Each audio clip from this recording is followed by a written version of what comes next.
I am primarily bullish for today, but I'm open to the idea of us trading down into previous day's low, because this rally right here, we just missed it by just a few points, which is highly suspicious.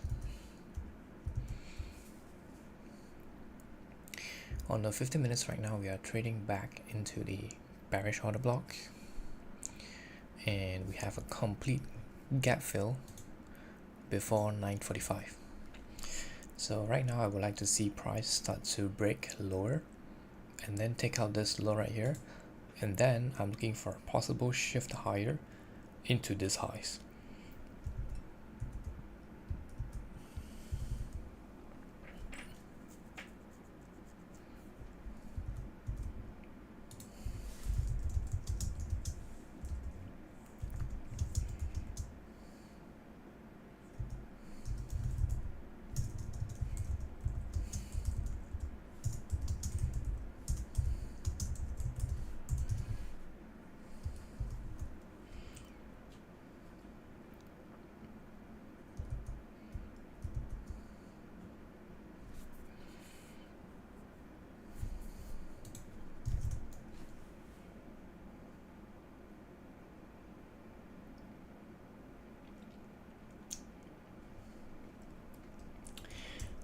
When we take a look at the weekly fair value gap, weekly candle, it's forming a fair value gap above.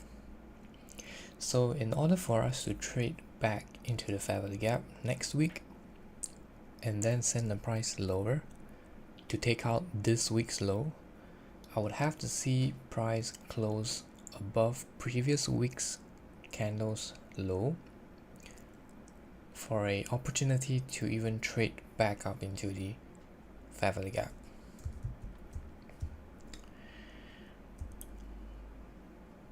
Closure below up close candle on the daily. Let's take a look at what you're talking about. Closure below up close candle on the daily, yes, but bear in mind this is two up close candles, so closing below this low would be much more of a stronger validation as compared to just this one singular candle. Alright, but anyways, on the weekly time frame, this is what I'm talking about. Because we're forming this fair value gap right here, I would require price to close above this swing high, this low here, or minimum above this low here, in order for us to gravitate up into this level here, or in order for us to have the potential to gravitate up into this fair value gap here next week. Alright, so if we close below these two levels, then I think we can slowly start to gravitate down into these lows down here, which is unfortunate because that would be reaching for this yearly order block, which means there is no fair value gap right here, and when there is no fair value gap right here, it's a very weak market on the yearly time frame. Okay, because we have taken out this swing high. So if it does not form a fair value gap right here, then it's signaling weakness in the markets.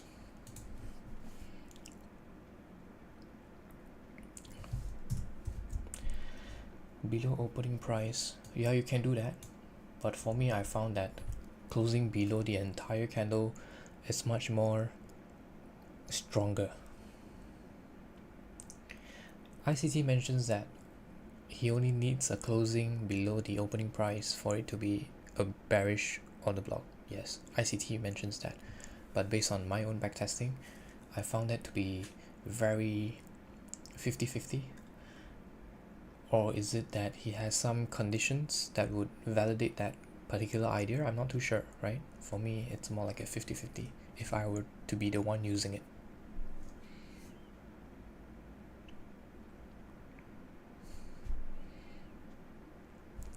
Now when we take a look at this high formed during NFP, it is equal highs with regards to yesterday's PM session right here.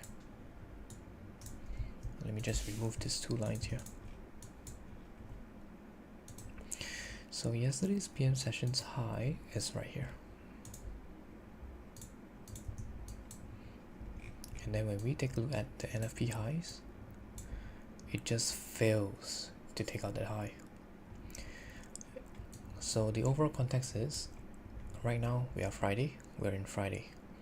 Price has been dropping lower since Monday.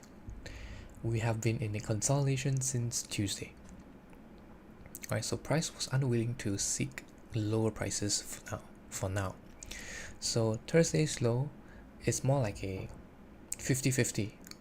It's not like a for sure we're gonna get it even though we are so near to it.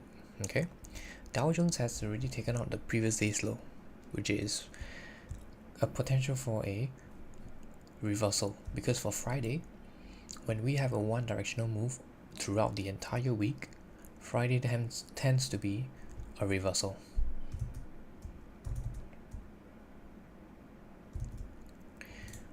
Okay, and all higher time frame objectives are met prior to Friday. Right, remember how I talked about the levels on ES yesterday? We took that level on Thursday.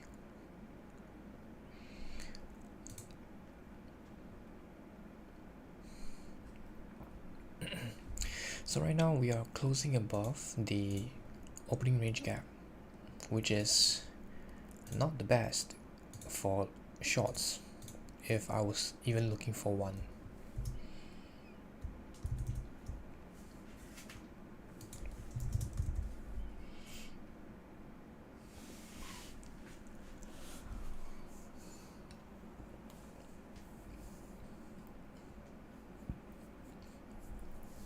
We have SMT down here on these lows versus ES.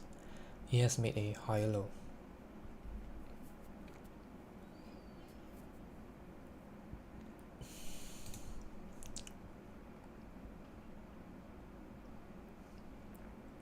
Alright, so since we have completely traded through the RDH gap, I've no longer I don't need that anymore. I'm just going to leave it on the electronic trading hours. Just to put out there, I'm not going to force myself to trade today, right? Only when it screams in front of my face, then I'll take it. If not, I would much prefer to stay sidelines, because giving back profits on Fridays are the worst thing that you can do. It's one of the worst things that you can do to affect your next week's performance. Alright, so from this high to this low, right, let's mark the premium and discount. Okay, so far we have not offered any premium on the way down, and we are still open for lower prices. Right, I'm still suspicious of this low right here, because on ES it is like just 1-2 points away from the lows. Right, doesn't mean we have to trade there. I'm just opening up to the idea that we might want to gravitate back down again. Yeah, YM took the low, yes, correct. Which is why I have to be really cautious if I'm trading shorts today, because Friday is usually not a good time for continuation models, okay, or for continuation trade setups.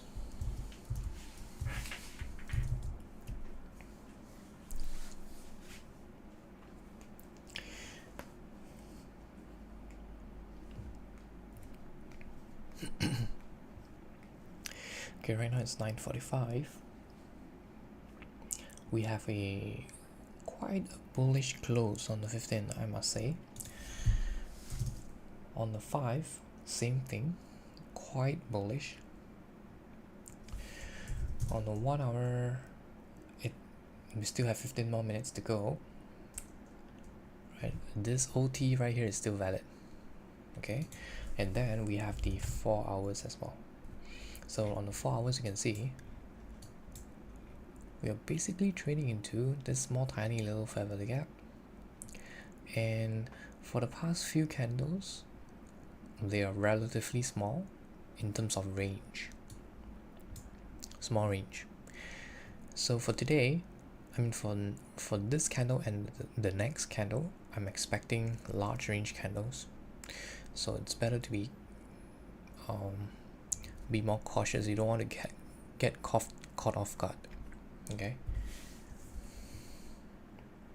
For ES, it's easier for upside targets because we have a very clear equal highs.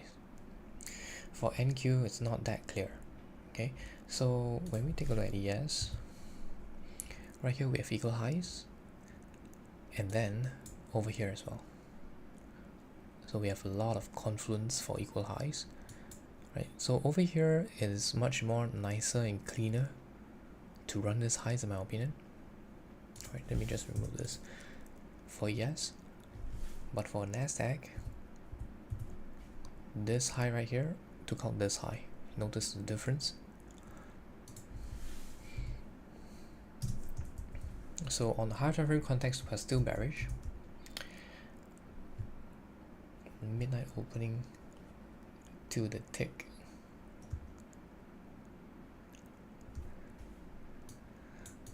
Midnight open. Yeah, I wonder where my opening prices went. Oh.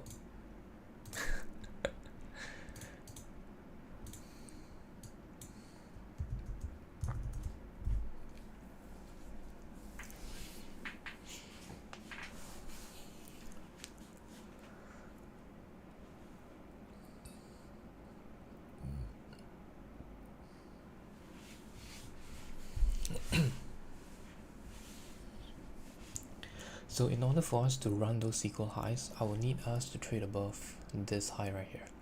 As long as this high is valid, we are still going lower. Okay, just to put it into perspective, no point trying to catch the lows, even though it's a high probability that we're probably forming the lows down here, right?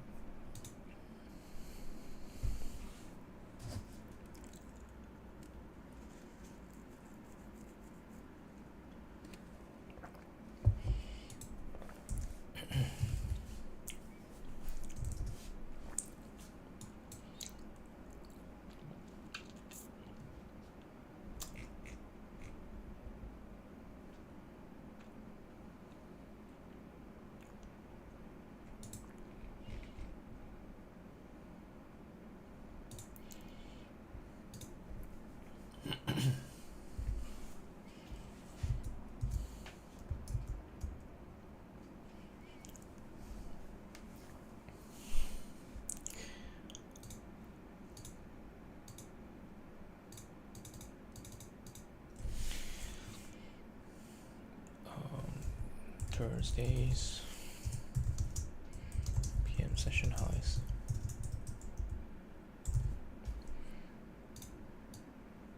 Oops, I can't see it.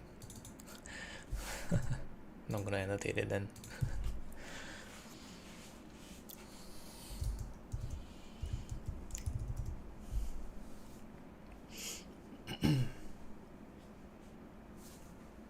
Okay, let's take a look at the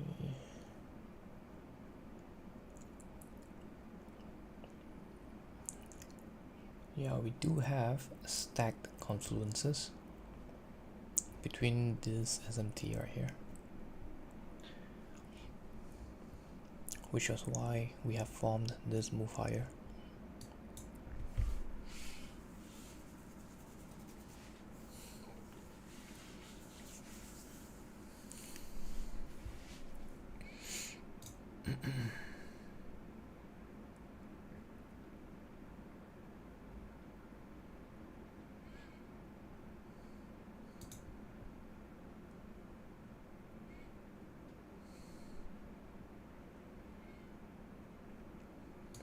Look at the OTE.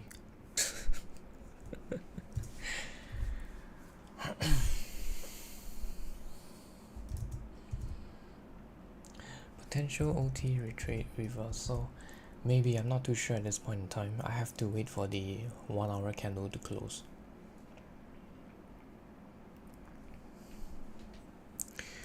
For me, I won't do anything until one of the opposing side is taken out, which means either we trade towards the low first or we trade towards this high first, and I'll see what it wants to do, because we're right now trading within the NFP range and we have taken out the low right here.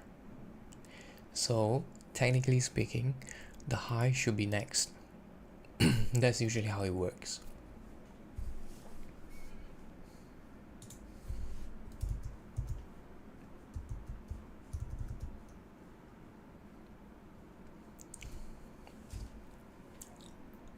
So I'm looking to see what happens when we take out this high.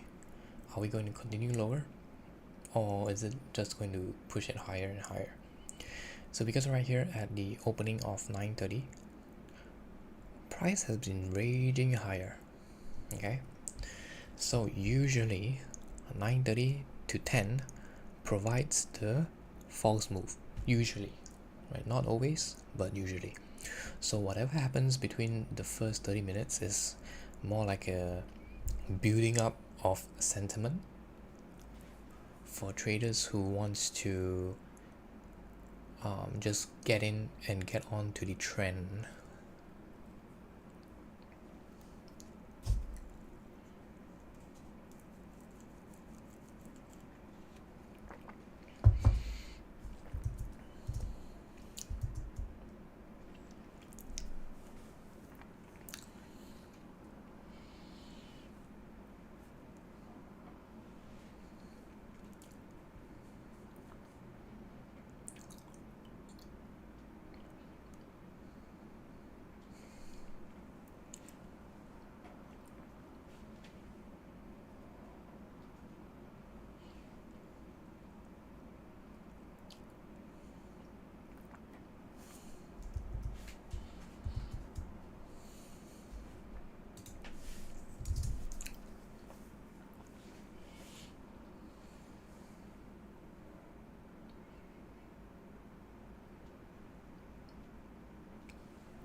So far on the 4 hours, nothing has happened. Right, so if we take a look at the 4 hours,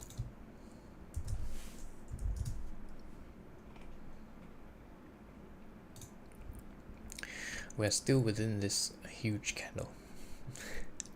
Right, so nothing has happened really. On the lower time frames, it seems like a lot, but on the 4 hours, we're still bearish. Okay. So even if we were to close above this high, this is the NFP high by the way, if we were to close above this high, then I can start to look for us to trade into this week, as what ES is doing right now. But the chances of us closing or taking out this week's high is very low. Okay, it's very low because of the lows right here. It's just too clean for ES.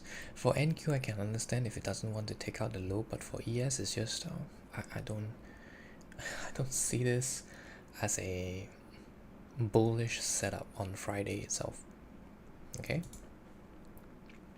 because if this is the low of the week and we are going to reverse, there is not enough time for Friday to play this out. Right, so these highs are probably going to be left for next week. Therefore, I'm not interested in catching any positions up to this high unless, you know, something it proves me wrong. We close this particular candle in the next 5 minutes above the 50% of this week here, then I might be open to the idea of us trading up into this level here by PM session. That is totally possible, right? But I don't see that happening.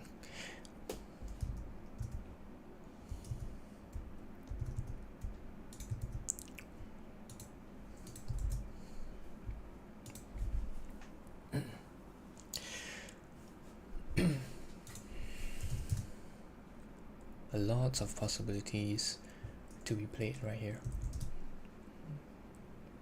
which is why it's very hard to trade. during NFP when you're not near the how should I put it, when you're not near some form of support resistance, I would say, on the higher time frames.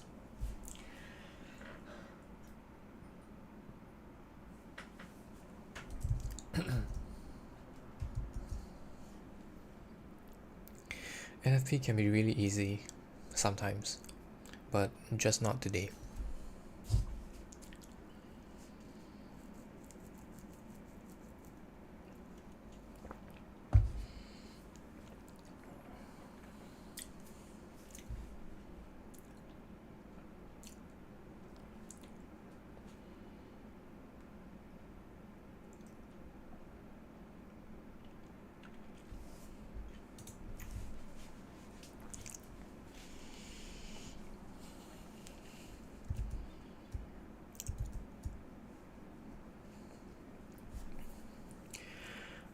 And for events like NFP and CPI, usually the best setups will occur during the PM session, because the manipulation is placed in New York AM session, which is why we see accumulation in London and Asia.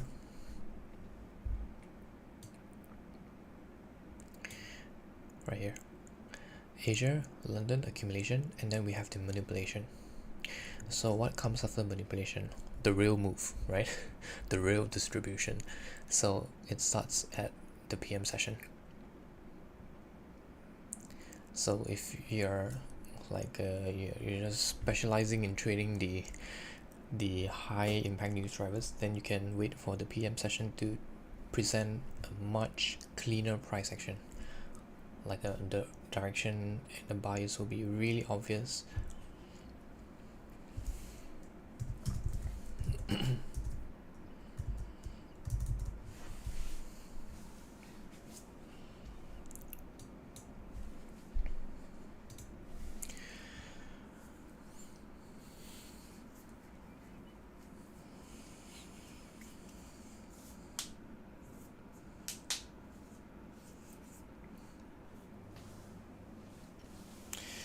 Alright, so far we have this last down close candle as the bearish order block, and take a look at the reaction right here, 50%, and then right now we are trading back into discount from this range high to this range low.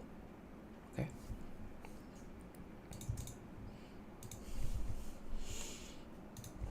oops, I removed the wrong thing.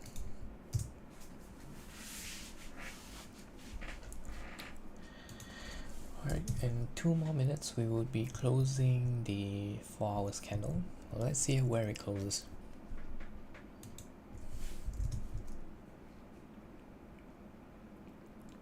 If we close this candle below the previous candle's high, we should be trading back down here, Thursday's low. Right, so the previous high is this high right here. Let me just mark it. I can forget about the OTE. This high right here. Oops.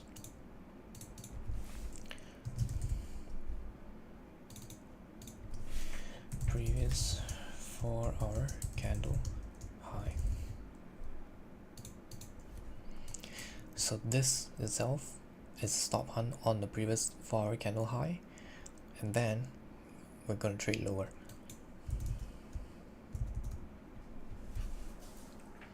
Alright, we have closed below. So over here we have the 10 a.m.'s opening price. I'm gonna mark this as well. Look at how price is retracing against those that were chasing longs, looking for the data highs. It's hilarious. Now they're gonna be wiped out.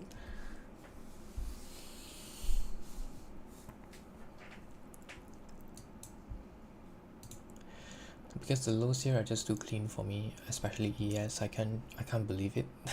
I don't believe that's going to be the low for the day. So let's see. From this low to this high right here, we are trading into OTE, and within the OTE we have the first presented fair value gap, and that would be the last line of defense. But judging from the speed right here, reversals will match the speed right here. So just a few more candles to go before this entire move is invalidated.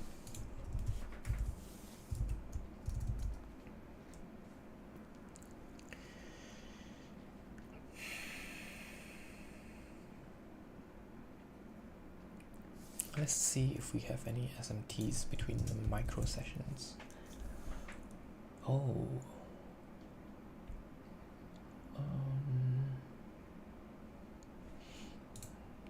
I need the lines.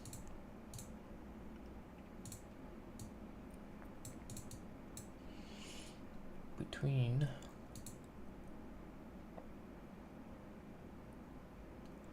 this and this. Right, no micro session SMT so far.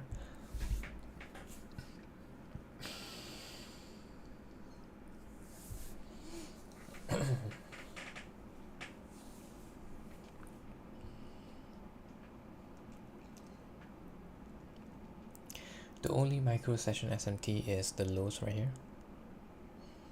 So right now it's trading into OTE. Below 10 a.m.'s opening price.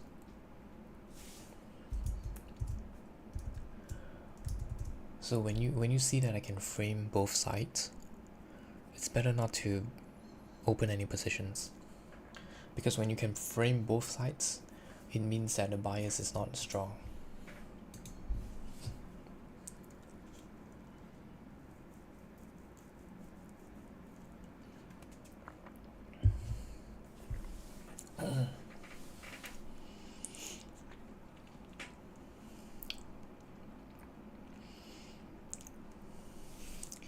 So this SMT right here is still working, by the way. This low.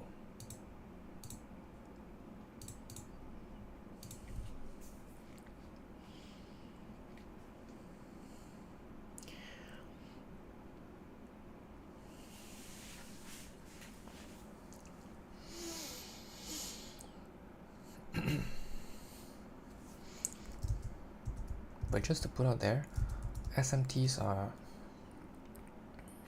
usually not the ones that you're looking for initially, because what you want is a direction. Right? Only when you have a direction, SMT will be useful to you. If you're just trading blind SMT to SMT, you're not going to go anywhere for that.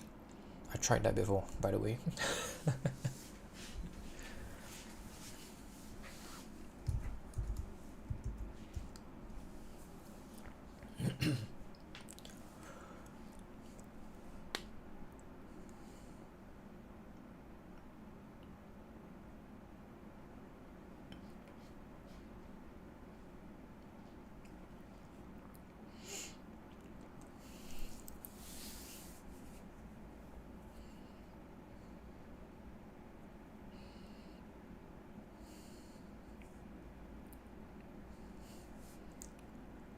Okay, so right now, depending on how you are anticipating this 10 a.m.'s 4-hour candle is going to gravitate to, you focus your power of 3 on this 10 a.m.'s candle. So in this current scenario, since we have closed below the previous 4-hour candle's high, the likelihood of us trading down into this is higher than us trading up into this. Okay, I'm just saying.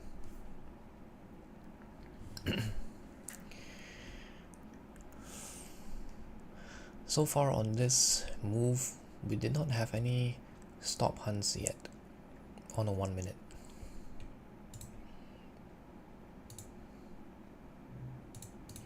OT, the nearest swing high is this one.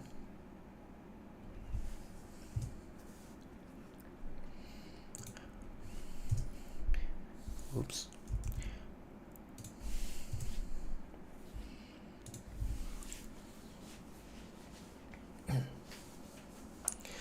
And when we are within the range, we can trade from OT to OT. So right here, and then you put the fibs like this. So you can see how we traded from OT to another OT, and right now we're trading back into OT again. So on the higher time frames, if you have, or if you predict the next daily candle is going to be an inside candle, this is the best way to trade it from OT to OT.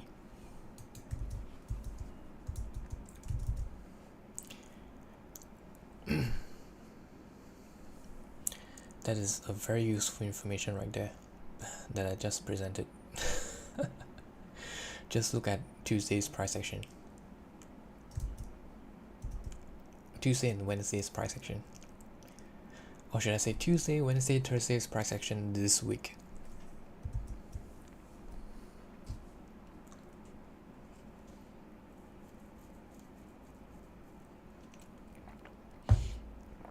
And you can look at last month's CPI week.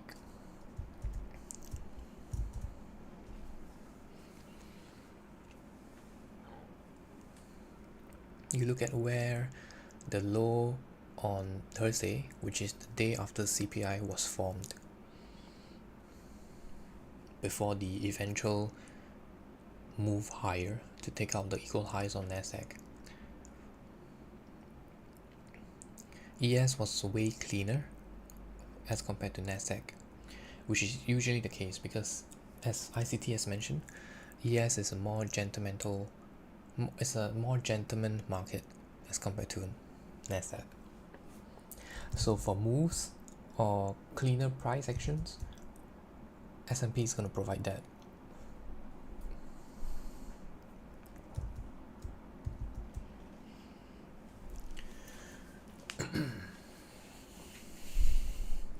Okay, I'm watching for potential SMT on the highs right now.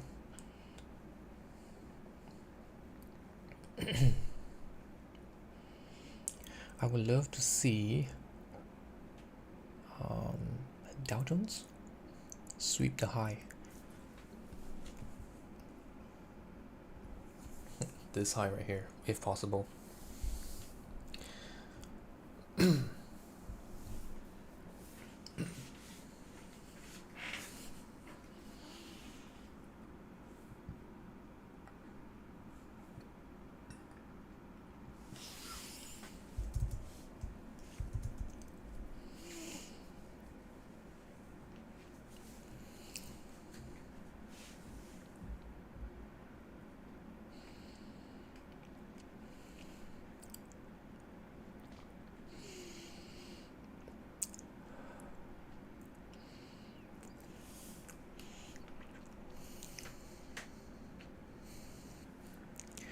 What we are seeing right here is a 200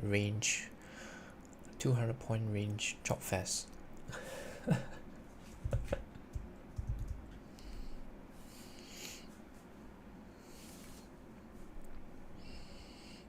going to remove this for now. Just trying to make it as clean as possible.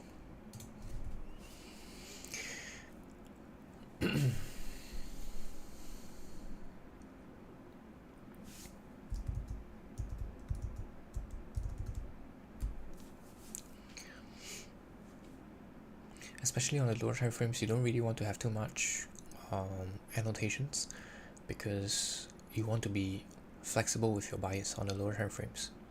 However, of course, if you're trading on the higher time frames, most of the times you would have the annotations and the annotations would be right? But on the lower time frames is low probability, especially on days like this.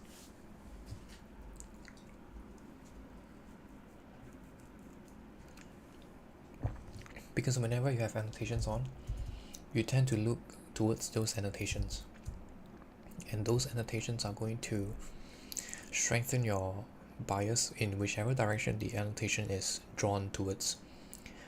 Therefore, every single time you look at it, You're building more confidence to take that position into that direction, which is why it can be really harmful to your analysis when you're doing it on the go.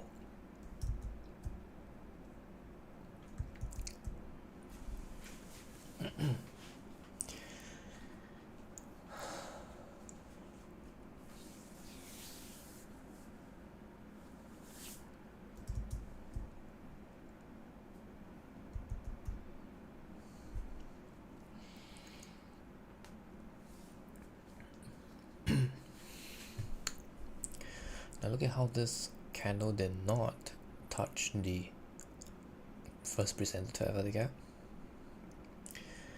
This to me is more like a trick, right? Because if there's an algorithm, it's gotta be perfect. The algorithm has to be perfect. So this is a sign of imperfection.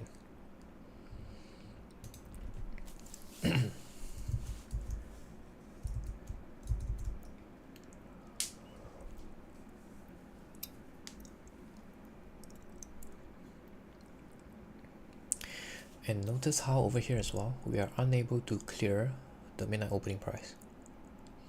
So this is also another telltale sign of weakness.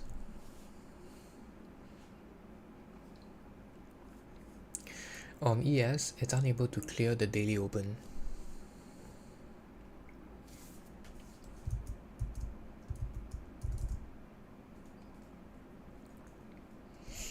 And there we go.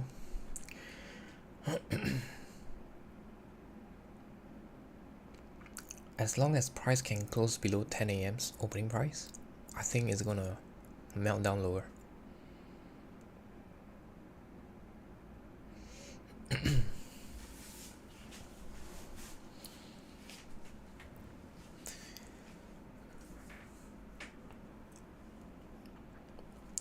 Because when you think about it in terms of power 3 on the 1 hour candle, if price has provided the manipulation below, printing a discount wick and it trades higher, this opening price is going to be the support to hold the price to print and expand higher. Okay, in terms of power 3 on the 1 hour time frame, 1 hour candle. So if we are able to trade back down into the opening price, the likelihood of this being a manipulation is higher than this. Okay.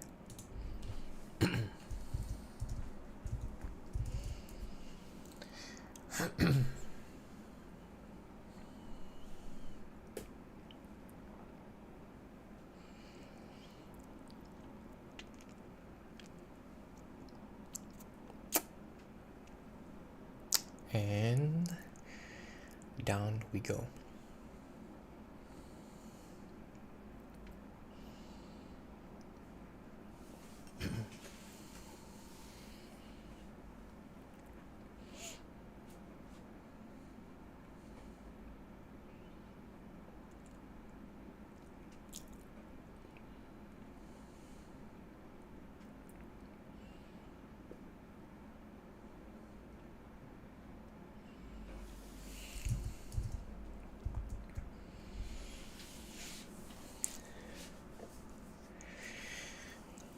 It would be wonderful if we can gravitate down to Thursday's low at nearer to 10:30. Okay, and then either ES and I would prefer Dow Jones, and I would want to see Dow Jones not take out the lows of 9:30. Then I think we'd have a very good chance of reversing higher to take out the NFP highs.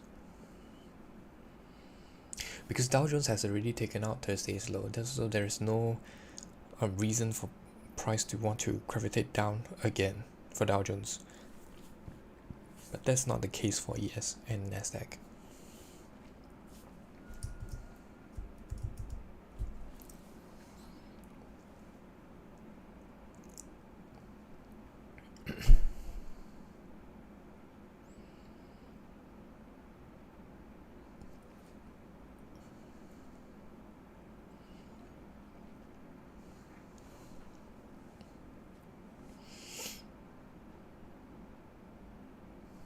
Okay, once we take out this low, it's going to teleport into this fair value gap right here.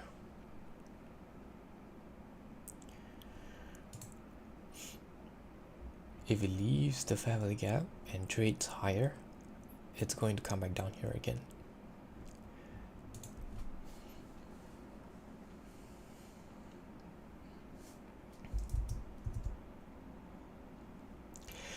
Nice OTE reversal short.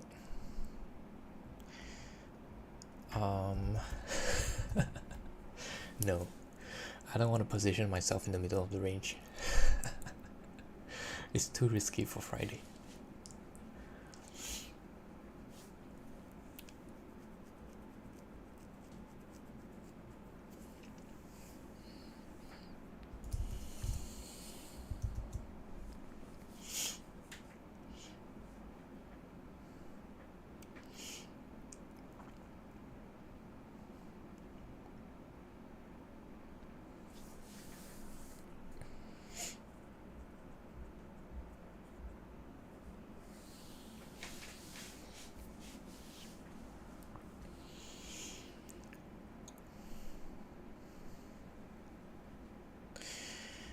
Okay, now this first presented fair value gap is not going to hold.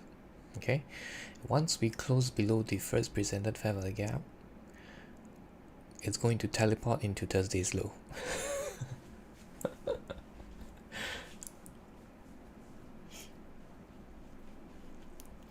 It's gonna leave no stop orders here. Oh, it's not gonna give a chance to those who has placed their stop losses here.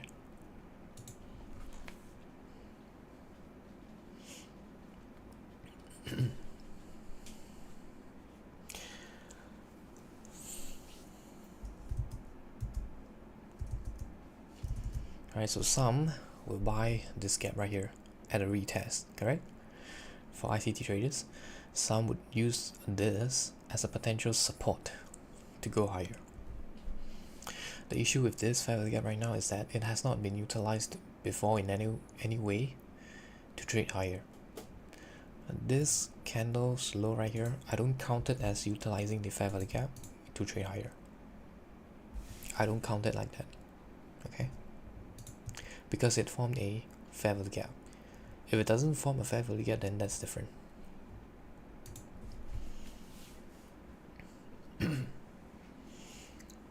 Right, those players that long here are going to get some form of relief as we trade higher into OTE from this range, high to low. Above 50%, we have this fair value gap right here. OTE would be right at 10 a.m.'s opening price. I mean, if it wants to trade back up into OTE. But it's totally possible because understanding time, I like price to attack these lows only after 10:30. Okay, that would be the best case scenario.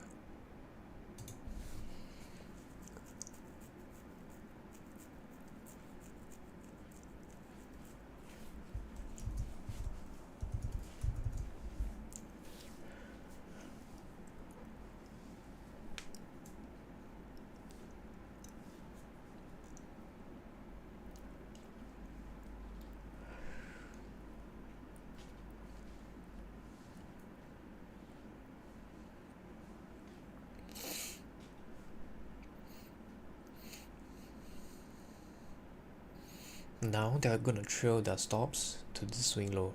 I mean, let's just say if I'm a long player, I'm a trader who placed long positions, my stops move here.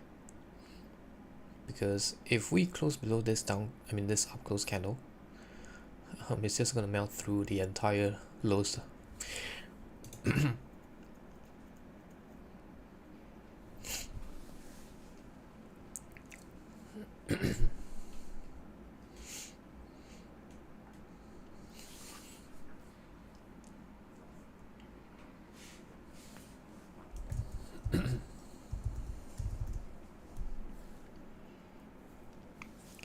Alright, we are 20 minutes in for the 1 hour candle.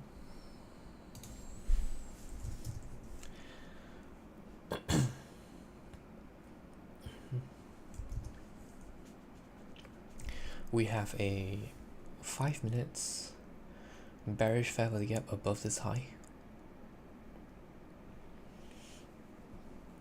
It's looking like a really nice shorting opportunity, I must say.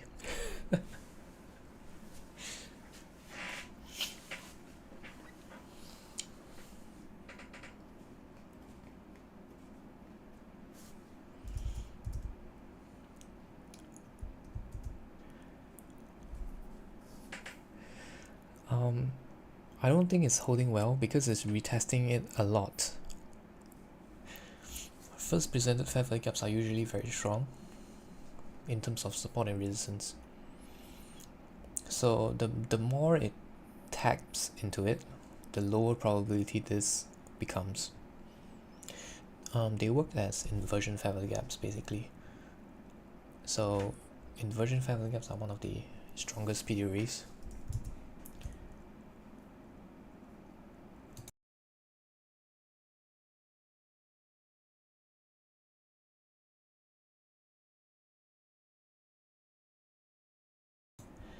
Can you help me? I don't trade NQ futures, instead I trade US 100.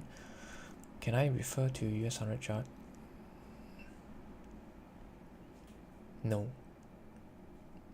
I don't think you can, but the candles should be very similar. I think if you're just trading the US 1000, I mean 100,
Okay, I'm back.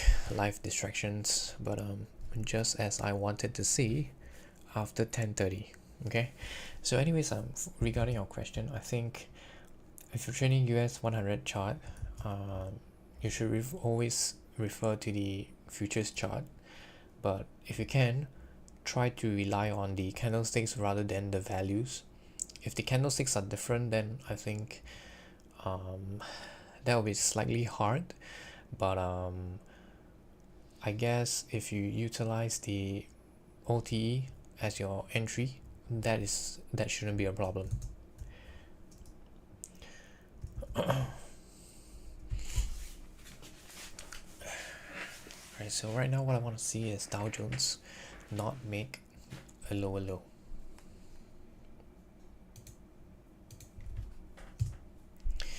And the OTE wasn't traded too. It was just this family guy right here above premium. Alright, so both ESS and Nasdaq has taken out the Thursday's low. Right, if Dow Jones does not provide a higher low, then we're probably going to close today really bearishly.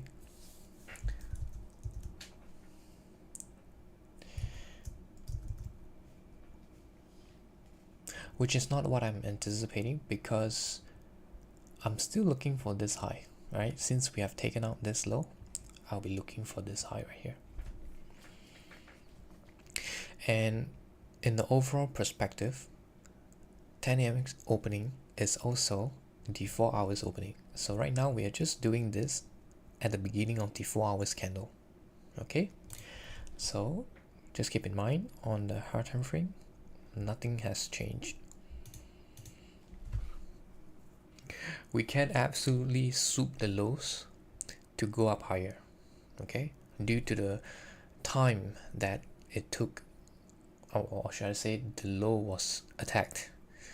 We can validate any potential power of threes for the 4 hour candle. Yeah, correct, power of 3 for the 4 hour candle. Yes, my analysis is world class. It's just that I took really long to refine the entries.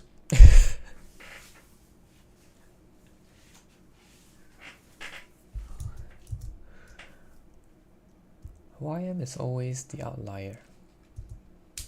Not always, but when you see, but you can say most of the time, I would agree. But when ES and Nasdaq presents the SMT, it's going to be one of the strongest SMT, which is good, which is good.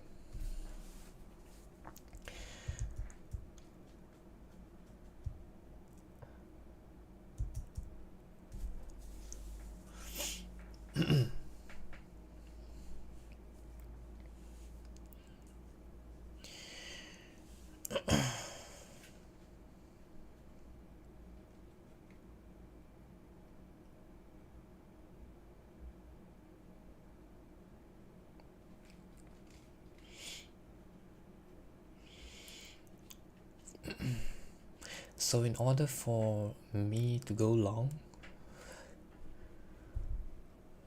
the amount of candles that it took to trade down here has to be reversed.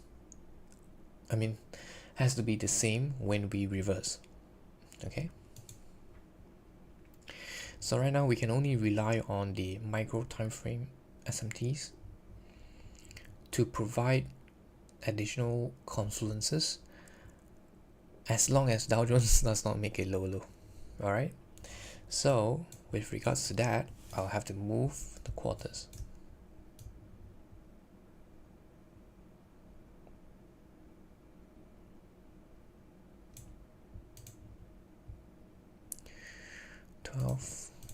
And 37.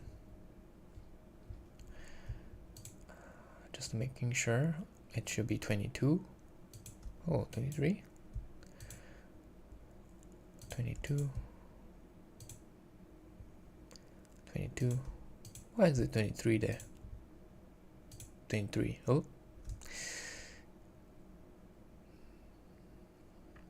it's okay. It's half of the minute, so 30 seconds would be more accurate, but oh wells.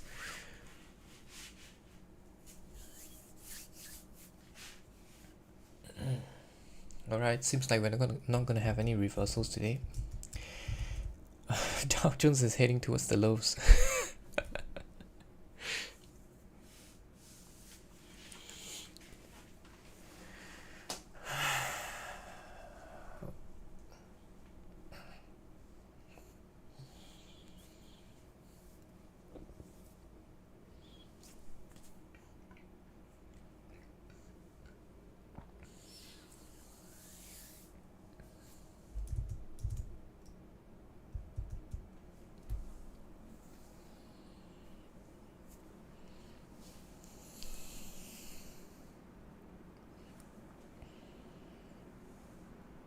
Yep, down we go. So in this case, I would prefer to trade continuation since we don't have SMT on the lows.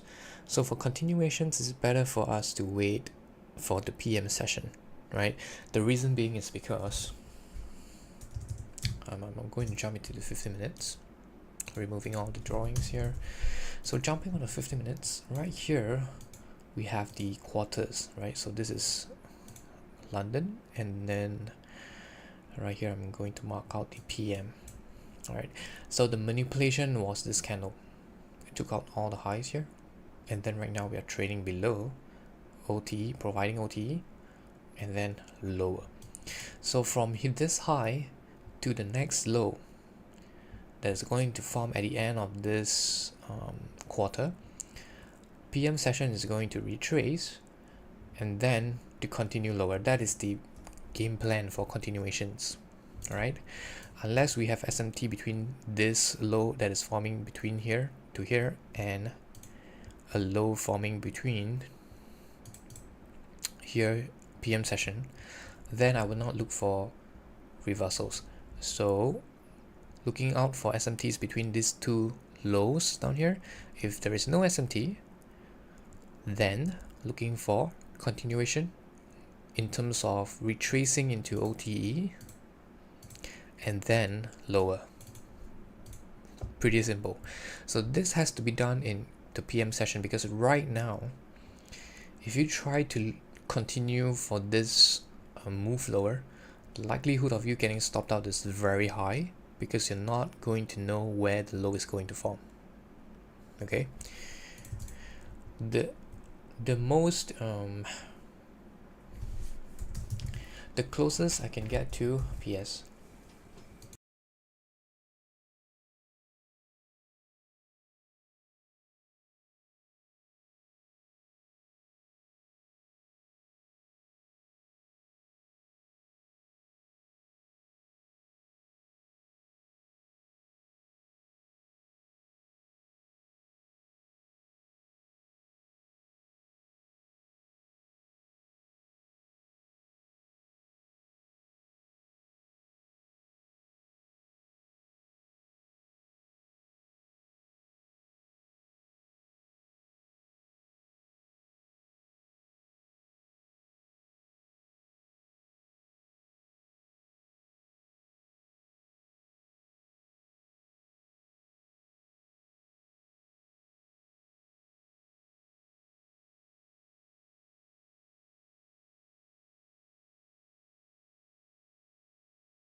Okay, I'm back.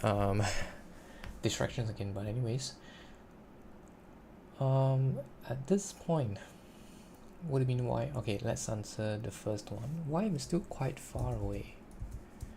Quite far away meaning? Not really though. I mean, it has taken out the lows, right? Yeah.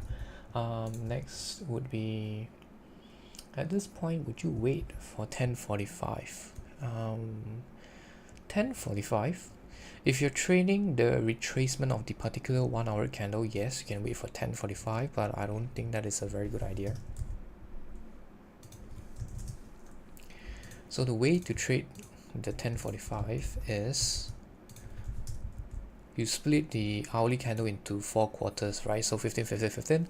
So 10:45 is basically the start of Q4 for this entire 1 hour candle from this high to this low. Sorry, not this high, but this high to this low right here, right? So within the, so in, if that's what you're looking for,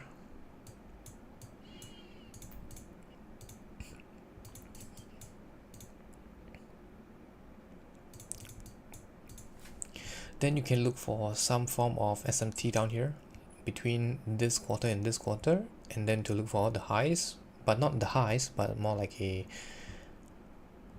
short-term discount. Short-term discount meaning,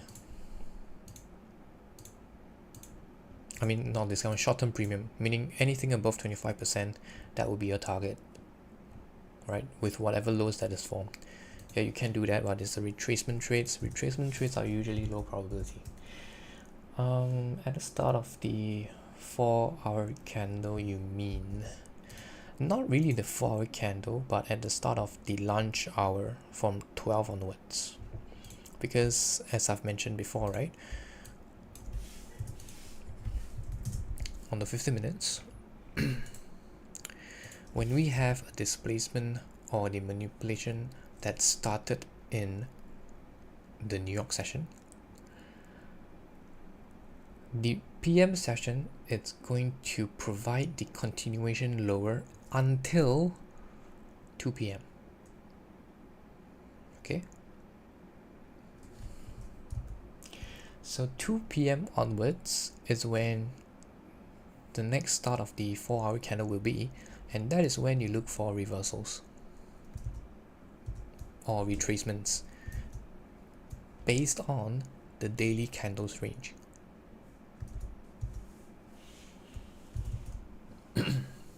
Right?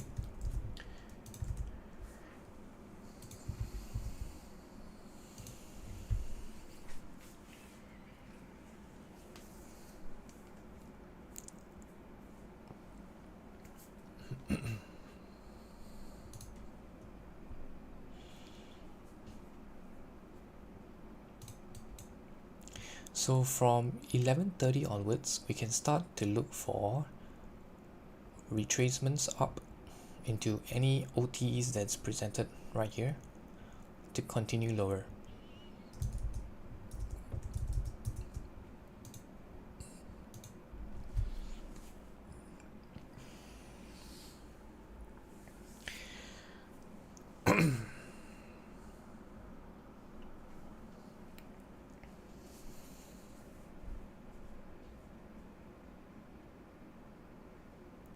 But I must say, it's really risky in terms of shorting, I mean, trend continuation trade setups on Friday. Okay, it's really risky. It's not worth taking, to be honest. Right, so the other thing that I want to highlight is look at the candles right here. If you look at the candle body, you really want to see the candle body close before you take any form of continuation setups.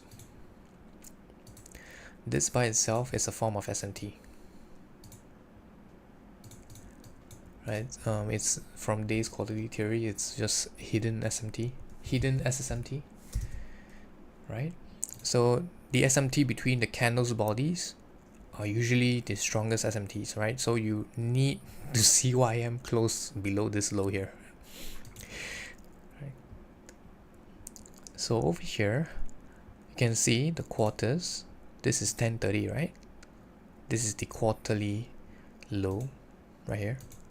So this right here is SSMT coupled with a hidden SMT. If this is to play out, right? So if we start to continue to gravitate higher, this is a very strong SMT, so you need to be aware of this. So until we get a closing price below here, I wouldn't be in any way, shape or form confident in looking for continuation bearish setups.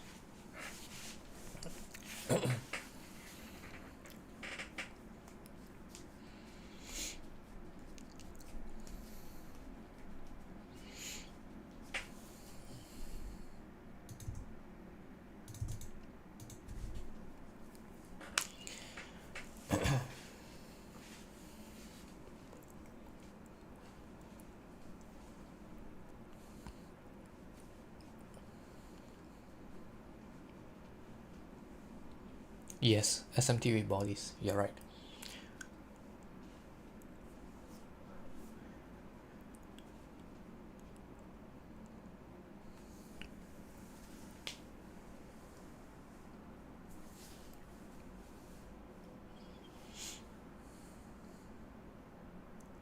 Yes, applicable to higher time frame.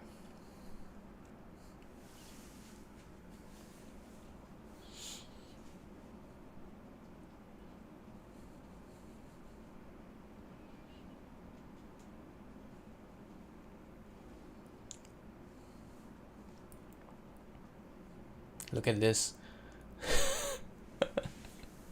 Look at YM now.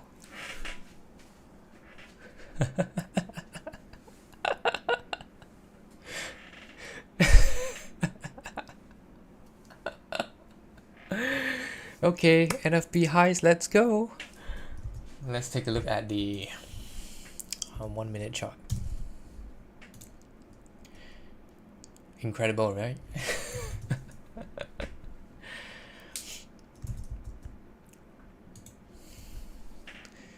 Now we wait for the close of this particular candle.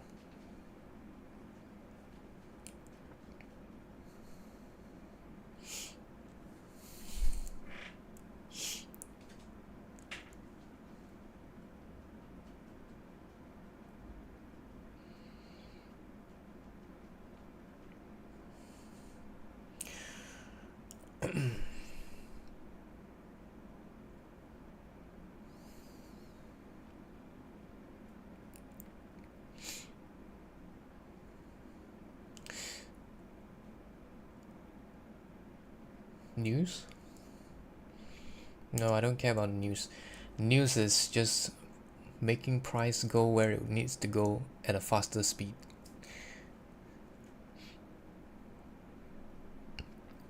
Because for me, the manipulation is done for the day.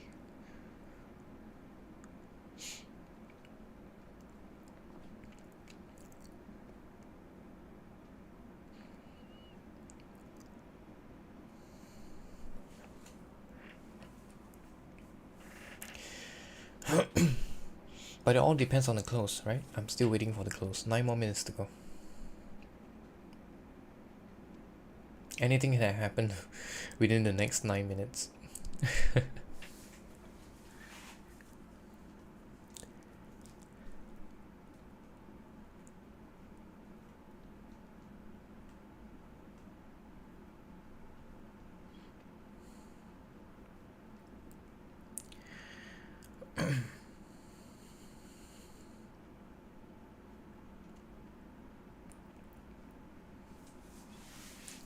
Anyways, even if this is supposedly going to provide the OTE for the short continuation, I don't think right now is the time for it.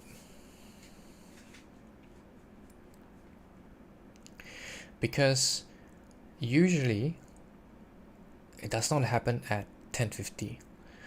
The earliest it can happen is at 11:30. Okay.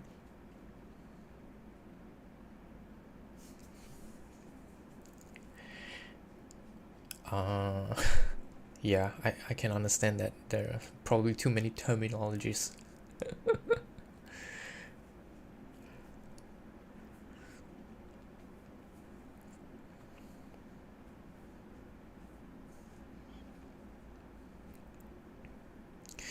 Right, so from, let's just say, the retracement trade that someone was talking about, this would have worked out pretty well. I'm just saying.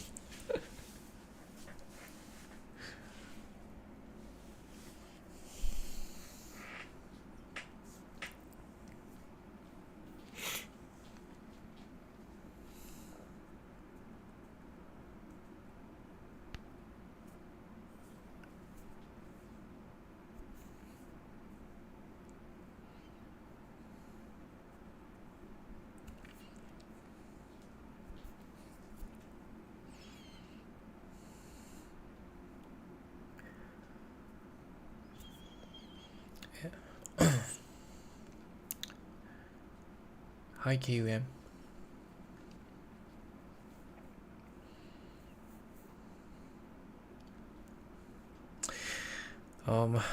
My bias right now is longs until YM forms a lower close on the 50 minutes.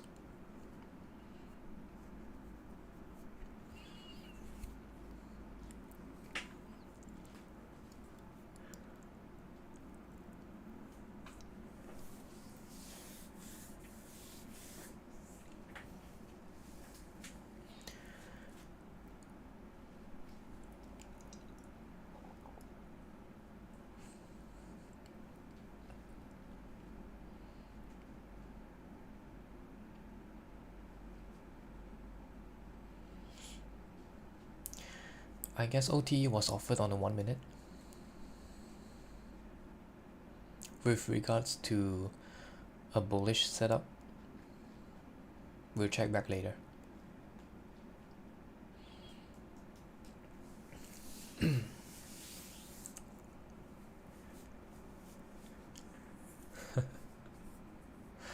It's interesting how when everybody is thinking to go short, it runs them out. I mean, it was hilarious. Alright, so look at, if I'm focusing on Nasdaq and ES, this fair value gap right here, as soon as we close above it, I think it would confirm this high as the next target for me. Okay, obviously getting into a position down here would be the best, right? So it depends if it offers that opportunity, because for reversals, usually things are just hard in order to, I mean, in terms of entries, hard meaning they don't offer discounts.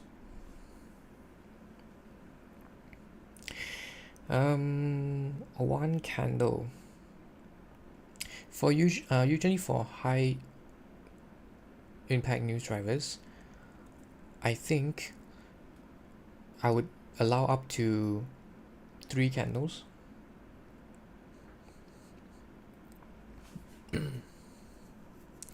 Of course, the best ones are the ones with 1 candle, but I'm opening it up to 3 candles, because on the higher time frames, all you see is 1 week. Okay, and for me, if I'm trading the daily range, I don't care about anything that's on the 1 minute. I'm only looking at things on the 15 minutes. So right here, the 15 minutes showed me 1 week. That's it.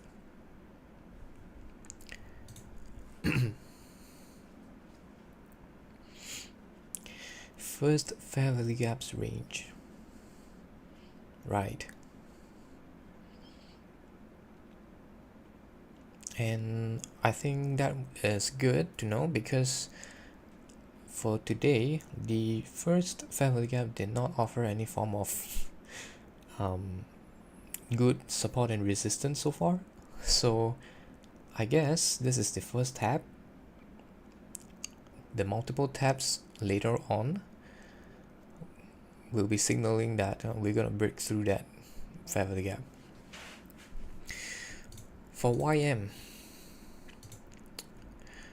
I would like to see if we can close above 50% of this wick. Okay, this is the 1030s candle. We traded above this, traded all the way back into this fair value gap. Very hard to say for now, but this wick is what I'm looking at, because this candle right here is supposed to be a bearish order block.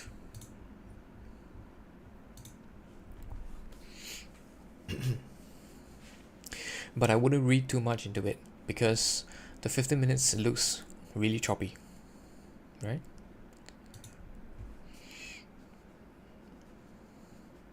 It's just another added confluence. 2 more minutes to go.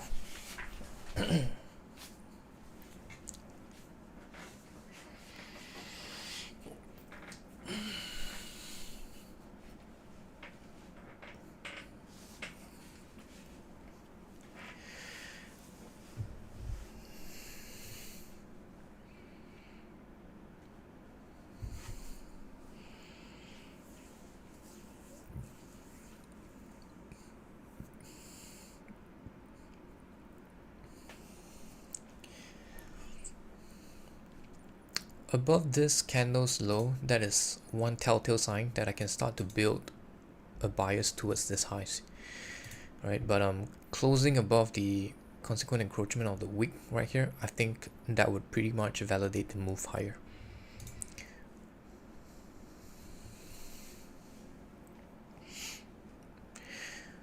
Because when you think about it, right, if this is going to be the true distribution, price should not close back up above any lows.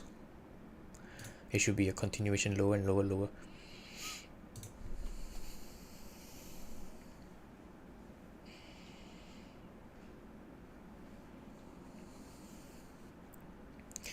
For YM and ES is very easy, closing back up above this swing low on the 15 minutes. This low here for NASDAQ and the low here for ES.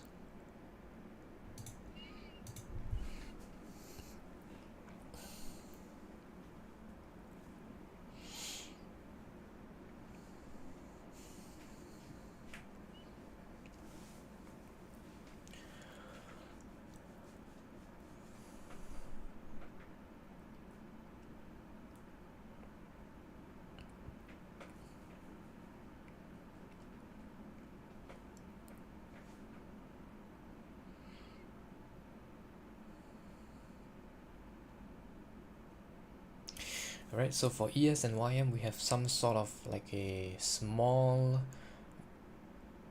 bias. Yeah, we should see, right? So right here, we have some sort of small bias, but it doesn't validate anything.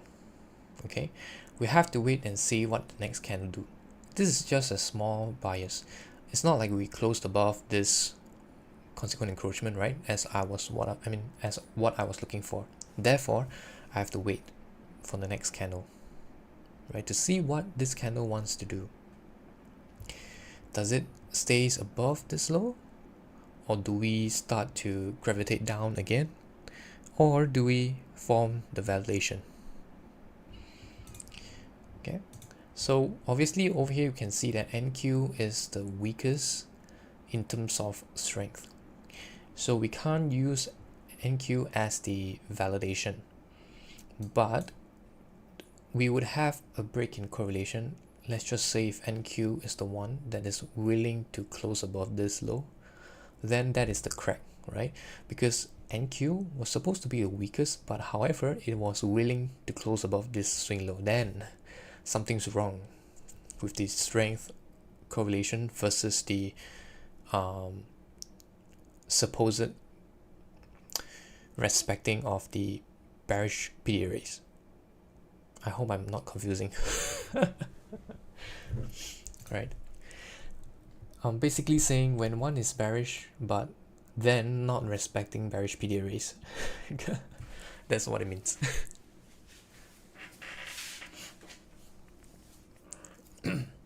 Okay, so I'm going to monitor this chart on my second monitor. I'm just going to jump over here to the lower time frames to see what is actually happening. Okay, so for now, on the 5 minutes, we have closed at the very end of this family gap, forming this family gap right here. So this by itself, you can see that it does not look bearish at all. Okay, 1 hour time frame, we traded back all the way into the old lows. We have a fair value gap right here. Let's take a look at the 5 minutes. Where is it? Okay, we're tagging into that fair value gap. First expansion higher was from this low onwards.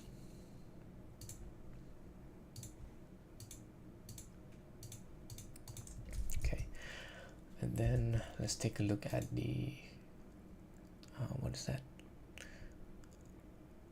What did I wanted to look at? I forgot. Right, the micro sessions. So we have a body SMT on the 50 minutes, which is the 10:30 quarter. Right now I'm just waiting for the micro time frames to provide that really short-term SMT, micro SMT basically, around these levels here, around the OTE level.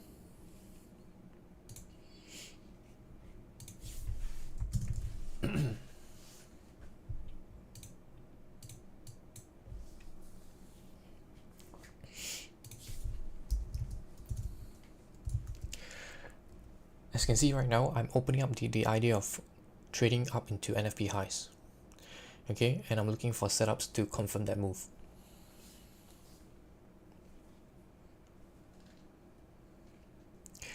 Best case scenario, where is 11 a.m.'s opening price? Right here.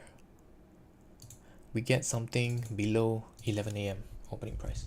Best case scenario. Okay. Now the normal scenario would be anything below 10 a.m.'s opening price is good enough. Right?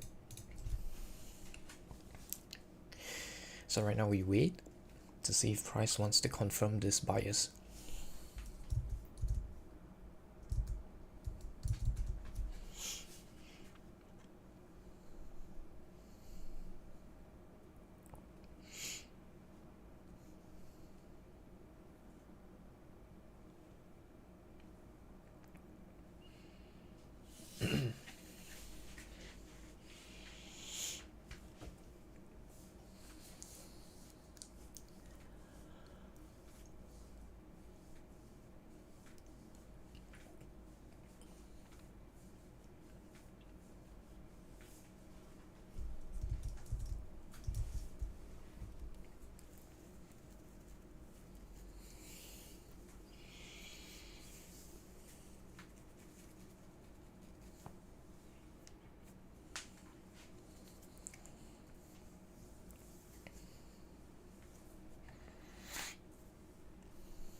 Obviously, if I were to just utilize the quarters right here, the best case scenario is that we take out the lows here to form SMT, correct? That would be the best case scenario. But the likelihood of that happening is very low due to the fact that Dow Jones cannot close below that 15 minutes body, correct?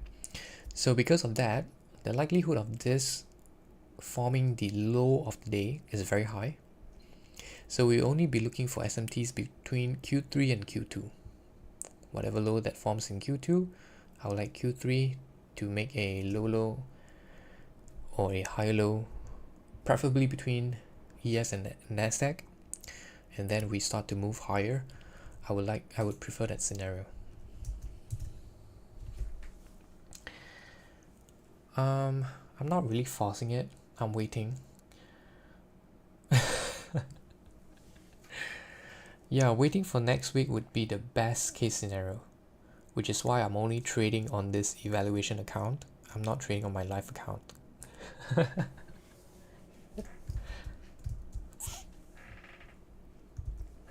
For evaluation accounts, I don't really care. right? Because it's just paper money, right?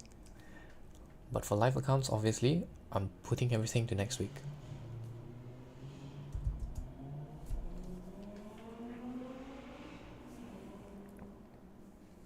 Man, what kind of car is that? Okay, right now, as you can see right here, we just missed the OT, right? If we form a consolidation right here, I think any retracement into the OT would be a good buy. I'm just saying. Yeah, I hate loud cars. Yeah, I mean, it's just not my thing.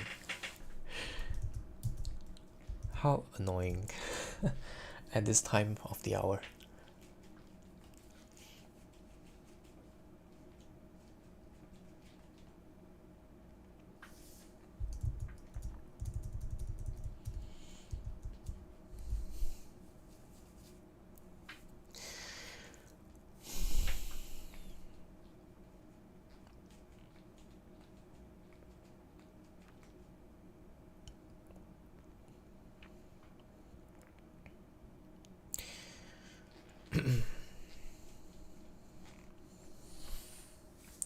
Remember, any form of reversals, if you're looking for it, forms after 11:30. Okay? Time is very important right now. We are right now in the first 15 minutes of the 11 a.m. candle, so everything is good, right? Nothing to worry, nothing to look for actually. Just waiting for the first 15 minutes to pass.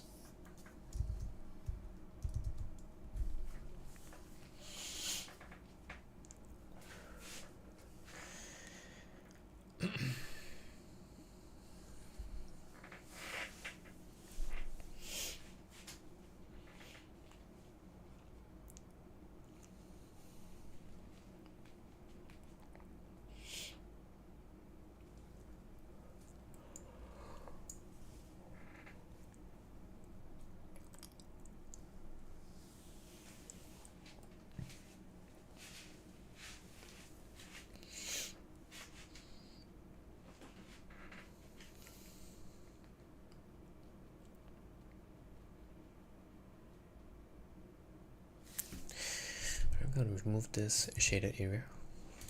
I don't need it. But as you can see on the 5 minutes,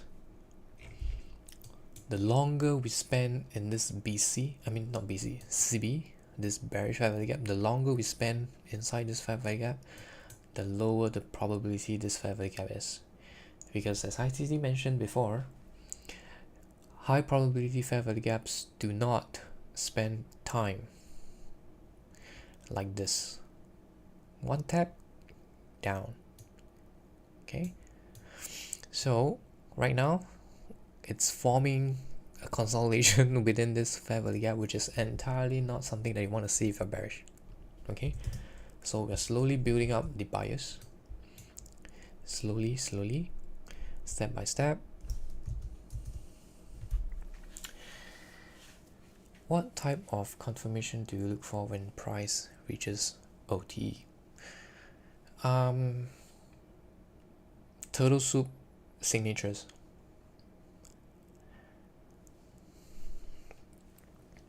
Reversal profiles.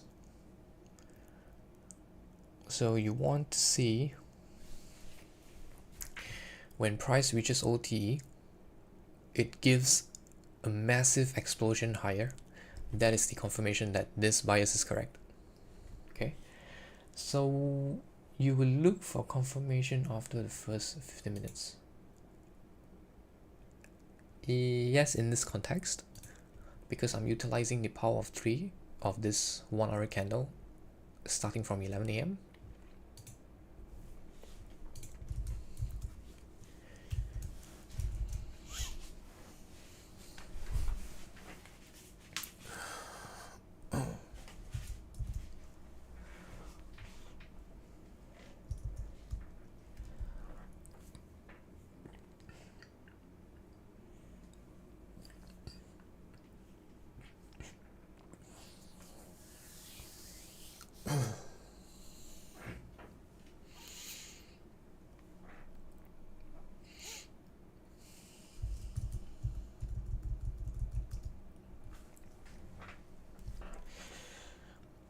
And for high probability OTEs, the entries are best placed under swing lows.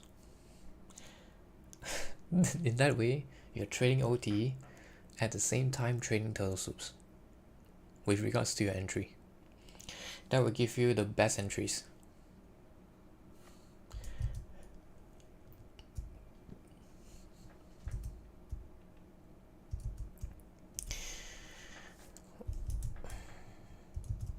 So 79 entry. Well, if it forms a lot of swing lows down here, it doesn't need to trade down into this particular swing low. Although it can, it doesn't need to.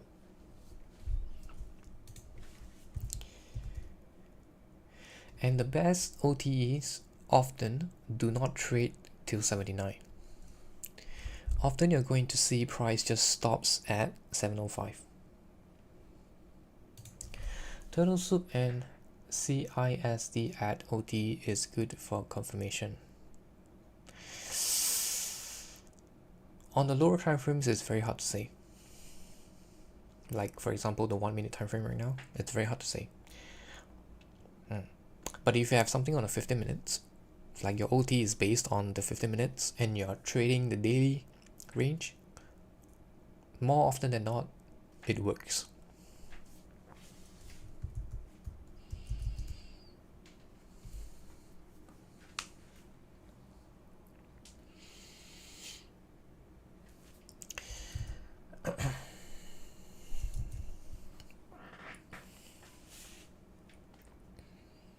Okay, so right now we have liquidity forming down here, just above OTE, right?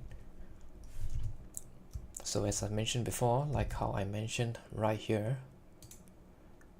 if algorithms are perfect, this should not be happening, right? OTEs must be tagged at this point in time. So the lows down here is more like suspects, or should I say engineered liquidity. Alright, so we have the first 50 minutes. Let's take a look at the 50 minutes time frame. Are we showing anything at all? Not really. YM has closed below the low of the bearish order block. Nasdaq and ES has traded lower as well. ES has closed back below the swing low. Okay, so we wait for more confirmation, right? It's an inside candle. However, we have confirmed the bodies as the swing low on YM. I don't usually continue to trade, but since I have nothing to do right now, I will trade it. Right, so over here on YM, right here, this is a swing low, right? If you just remove the wicks, where is it?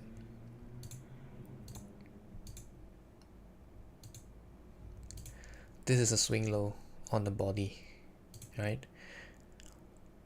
So you want to see it not take out the swing low.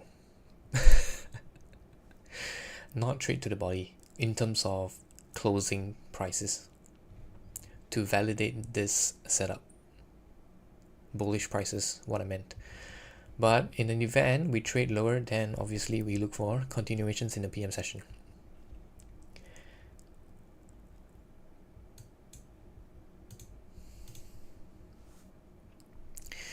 Right, right here. Yep, so far nothing. Inside candle within this candle. Okay, so when we start to form inside candles for any form of asset classes, the second candle is usually an inside candle, but of course, best case scenario, it is not, right? But usually the second candle is. The third and the fourth candle is more like a dead line. Like you want to see the third and by the fourth candle displays above or below the range that is trading within. If it does not, like it prints 1, 2, 3, 4 candles in a row, that is an inside candle, just close your charts, because it's going to be a continuation profile. I mean, not continuation, an accumulation profile heading into the end of the day in this context right here, right? So in this context right here, you can see Nasdaq is trading below this candle's low already. Same thing as ES. YM is not doing that so far, right?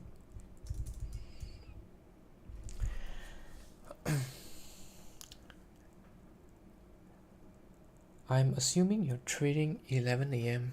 open high low close from 10 a.m.'s candles range. I'm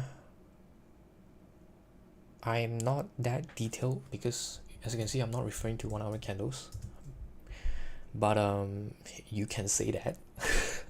You can say so.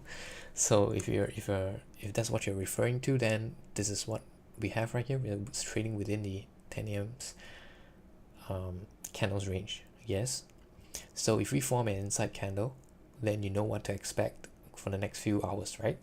Yup. So when we have something on the higher time frames, you would like to refer to the higher time frames, but because right now we are just trading this candle, nothing is confirmed, right? I will only look at the hourly candle at 12 noon. So in the near term, 15 minutes is more enough. And if you're trading the daily profile here, like you're trading to capture the range of the daily candle, 15 minutes is more than enough. So on the daily candles, within the daily range, 15 minutes is, you can use it like your daily candle analysis for every week. I mean, not every week, but for every 3 quarters. I believe some of you have learned this before. Like on the 1 hour, I mean on the weekly range, you use the 1 hour time frame to gauge market structures. If you're trading the daily range, you use 15 minutes. And if you're trading the 4 hours range, every 4 hour candle, power of 3, you're using 5-minute candles. And if you're trading obviously the 15 minutes range, you're using 1-minute candles.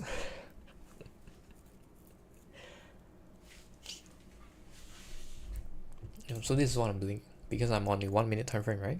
I am technically trading the 15 minutes range, which is why the 15 minutes candle is more important as compared to the 1 hour candles.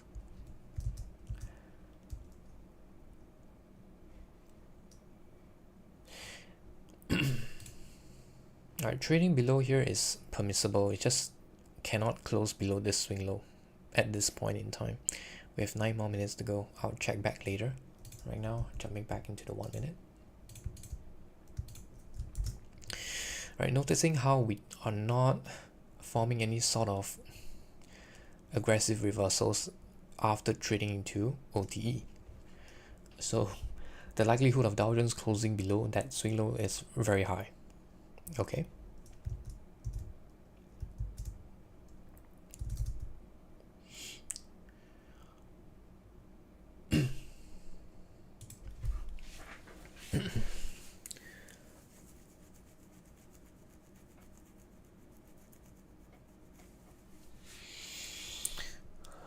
I'm just going to check if it provided a OTE range from this high to this low. No, it didn't. It just provided premium.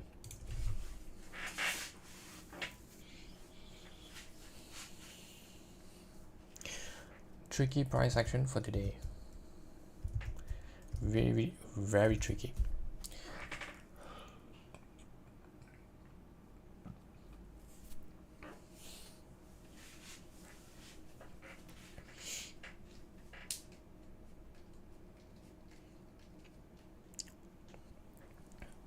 We're approaching the 11:30 time.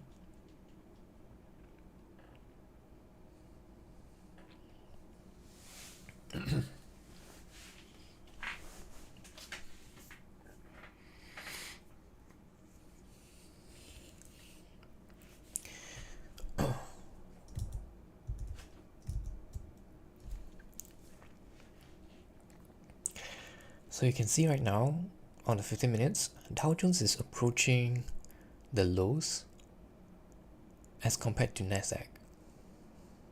Okay, let me just jump back into the right here.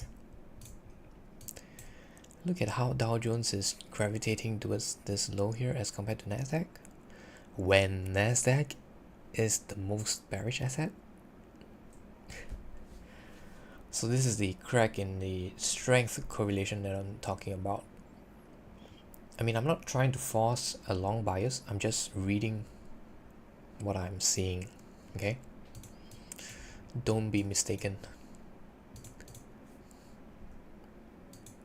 But how beautiful this is. Attack on the 50%. Well, let's watch 6 more minutes. If we take out this low and then we close above this candle here, this body, then you can see it as a stacked SMT, right? So you can see Dow Jones is taking out this low. Is it? Let's see. The low is 42365. 42365. 42366. Okay. 1 point.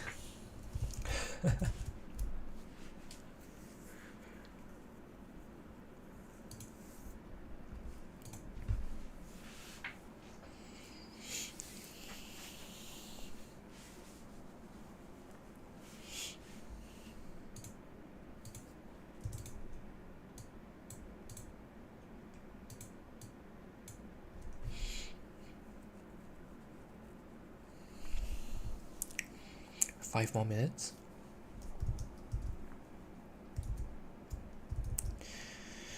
5 more minutes to 11:30. Be prepared.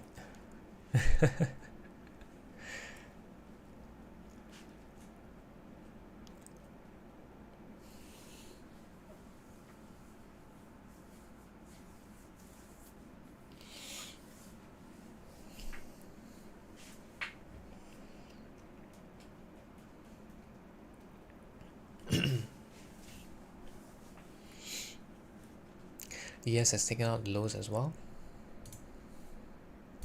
Looking for Nasdaq to do the same.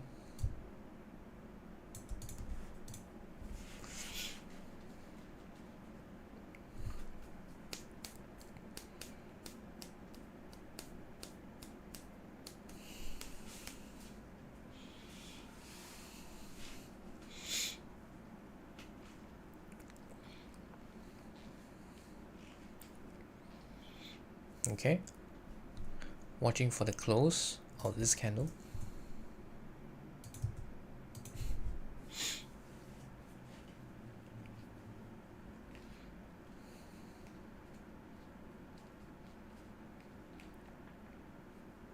Four more minutes to the close. Let's check out the macro where we are. On the daily time frame, ES is reaching into 705. Into this swing low down here and into potentially this fair of the gap on the daily time frame. Nasdaq, I believe. Oh, sorry, this is Nasdaq. For ES, let's take a look. Where is ES? This one. For ES, we are. Where's the OT? We're reaching into 79, and this daily fair value gap right here. This is not looking good in terms of the macro. Let's take a look at Dow Jones. If we take out this low right here, there would not be any SMTs in terms of the what do you call it? The quarterly candles, the 3 months. I mean, not 3 months, sorry, monthly. This is the monthly low of January. If we take out this low, there would not be any SMT, which means lower prices. 3 months, 1 day. Really, really bearish so far.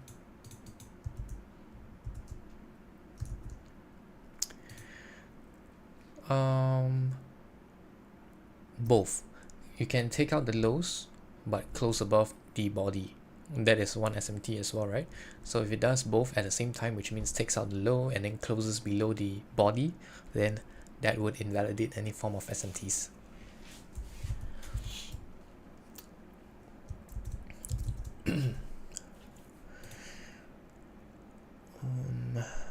Right here, this is for NASDAQ.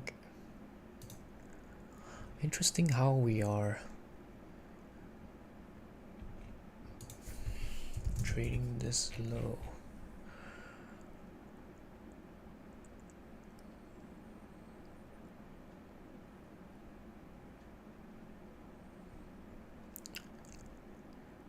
Okay. The probability of us closing this candle as a down close is very high. So in that case, next week, look for an up close candle. Because on the weekly candles, you very seldom see more than 3 large consecutive candles followed by another down close candle. Right? Just look at history. It never happened before.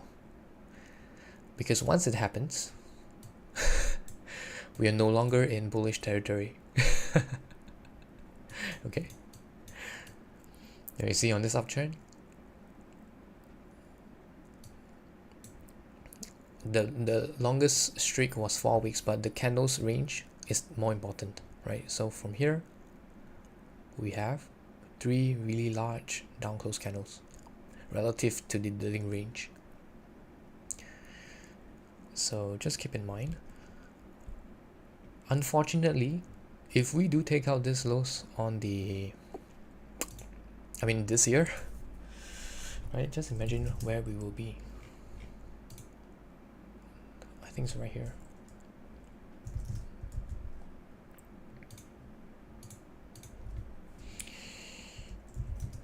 Yeah, we would be trading back down into the order block. Yeah, I mentioned this before at the start, so I shall not repeat.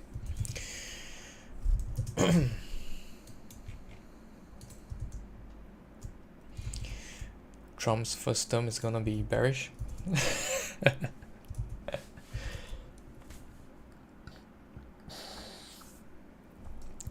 I mean, not first term, but the first year. Is it the first term? Not too sure how they classify that. Okay, so we have the close of the 15 minutes. Let's check back the charts here. Alright, so we have closed below. So now, look for continuations lower into the higher time frame targets that I've marked out on the macro. So removing all the drawings for now.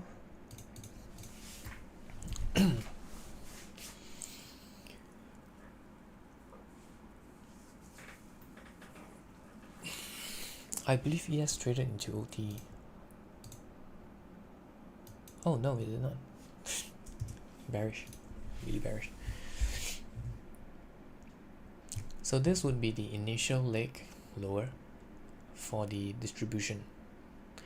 And then during the PM session, we're going to distribute lower again after a slight retracement. That is my analysis for later on. Let's see if it happens, if I'm able to stay up that late.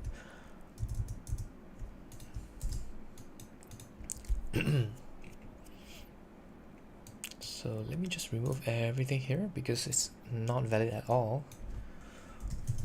I'm going to go on the 15 minutes time frame to look for the inception of the move. High, low. Oh, right. It has a yeah, YM. YM traded into OT. Yes, you're right. Here to here, we have 12.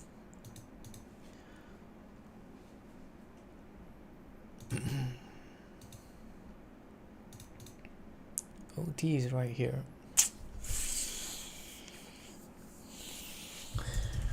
Daily, we are looking for this fair value gap right here.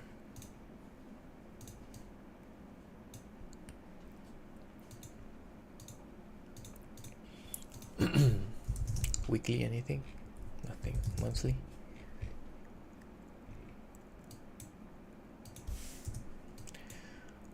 That would be about 25% of this week. Slightly lower.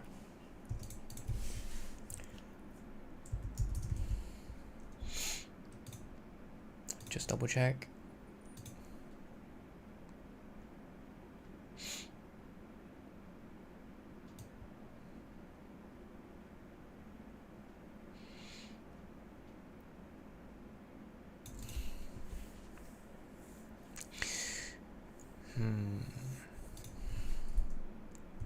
Let's see, yes.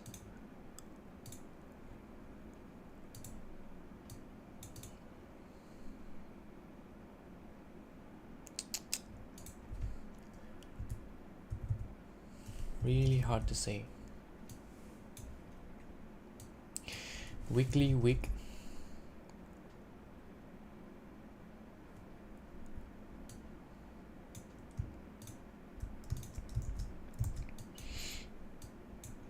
You mean this week here? But it's SMT on the bodies.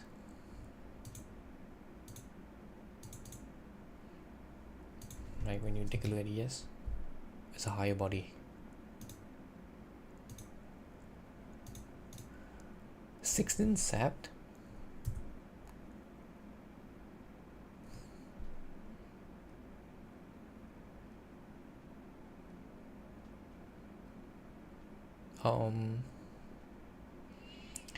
I don't see anything here.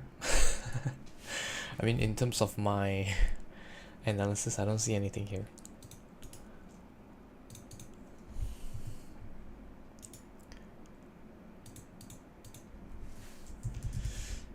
Oh, I seldom look at micros because they are not reliable in terms of their data.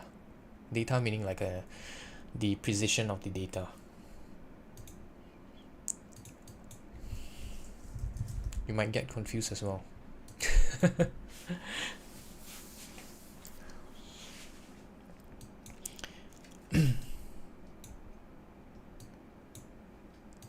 Okay, so this was the initial range. 0.5 and 1.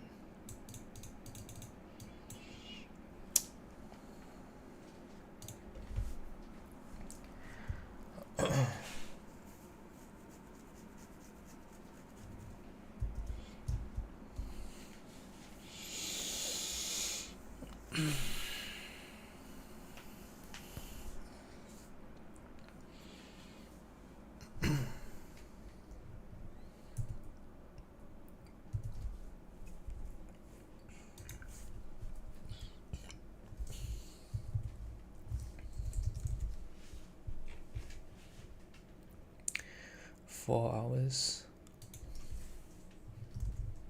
It's really looking really bearish. I have nothing to say. It seems like the previous Fridays has all been like that. We have strong closes. Okay, maybe except for this Friday. But this Friday has really strong closes.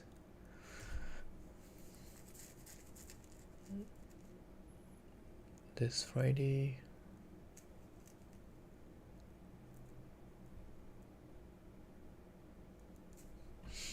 Very interesting.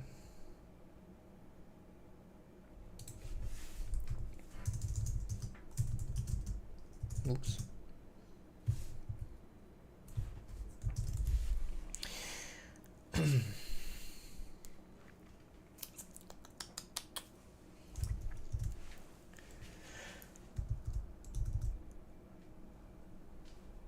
Is it the daily low?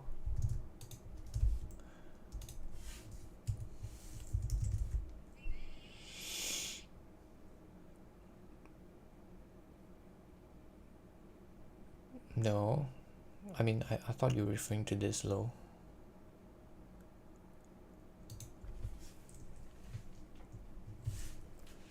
Oh, session slow.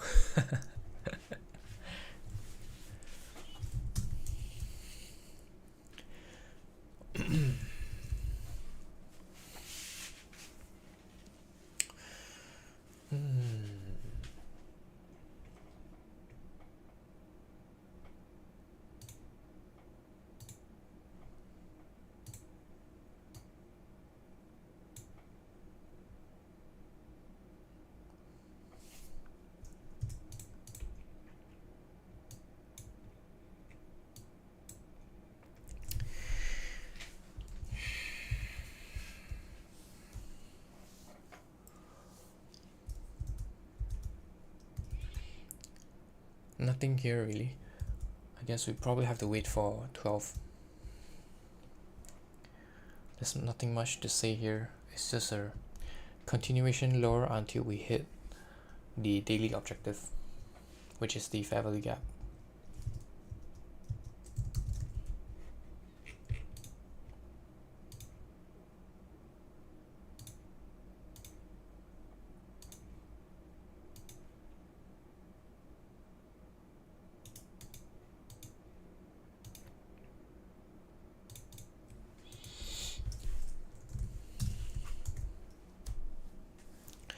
We are really near that fair value gap for ES.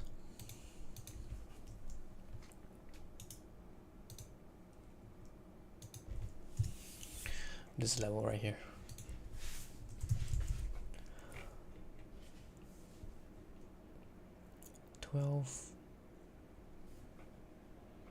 Yeah.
So over here on yes, if we are able to close the next candle near this candle's high, I think 12 p.m. can offer a slight retracement into this fair value gap before this low is taken out.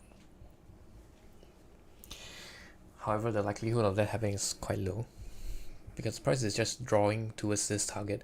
There's nothing on the left that is stopping it, by the way. Let's go over to the 1 hour chart.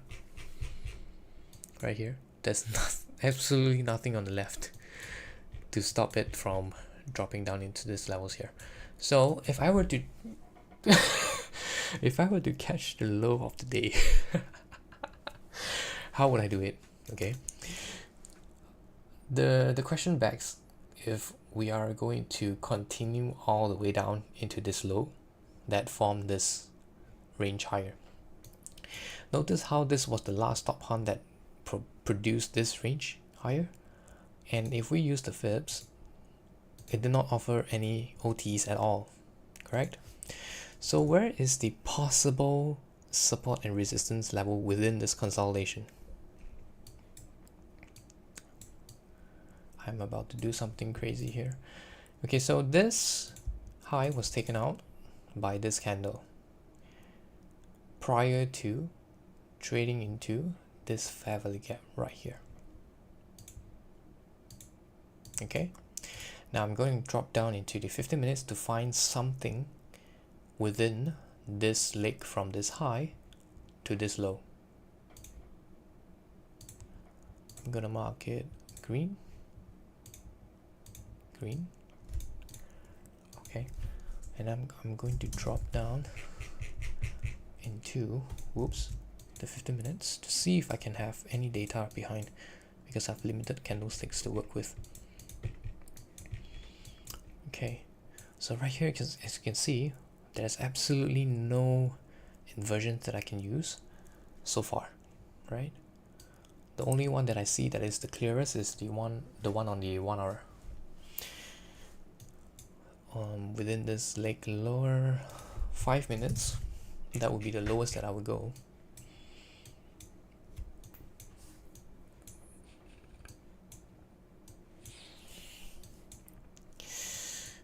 Do we have data for it? Unfortunately, no. So I have to go back into the 1 hour.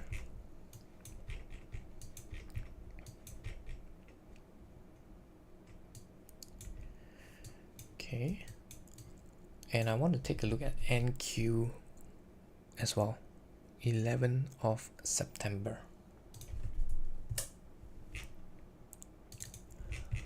11th of September.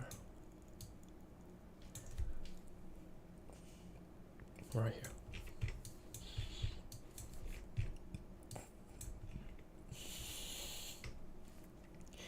So the same thing happened. This was the inversion fair value gap that took out this high that formed this low. And as you can see, when we closed above, price came down, tested it, and then higher. Right? So for NQ, we did a test. Let's see if ES did something similar in terms of testing it.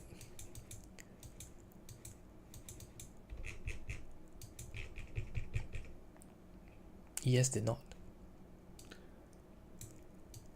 So if I'm right, the low of the day can be formed at this inversion fair value gaps high. Replay that date and zoom down into the 5. Is it? Let's take a look.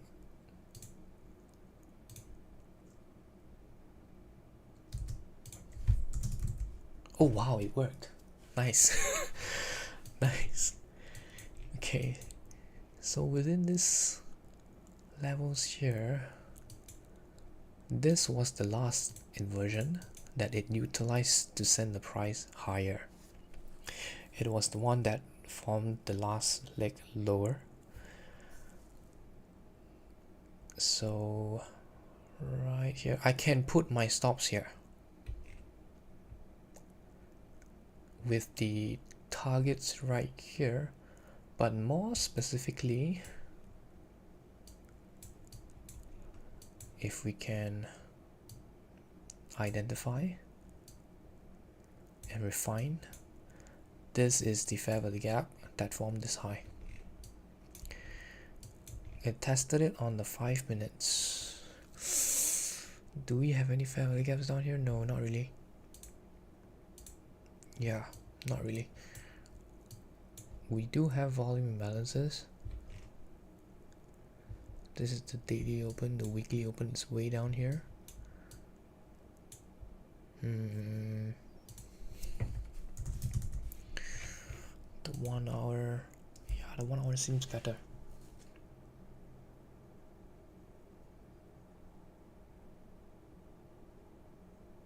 Okay, let's just use this. The low would be here.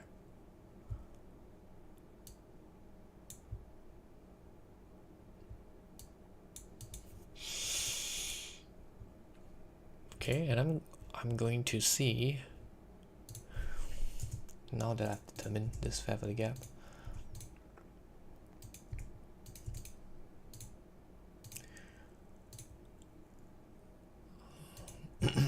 oops, let's lock it. Ooh, the colors are burning my eyes. Okay, lock it, and then moving forward,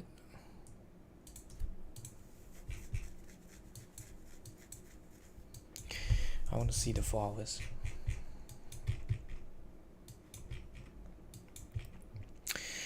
It is in line with this fair value gap has been tested before, but not this one.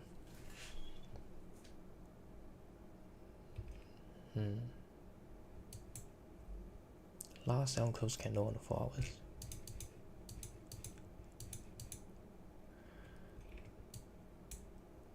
And then I want to take a look at the, when was the last stop hunt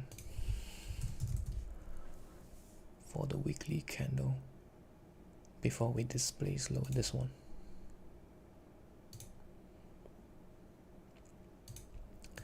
And I want to see the fibs line up with the projections at 4.5 right here. So this entire move, the origin was from this high. This was the first, what do you call it? The first distribution lower.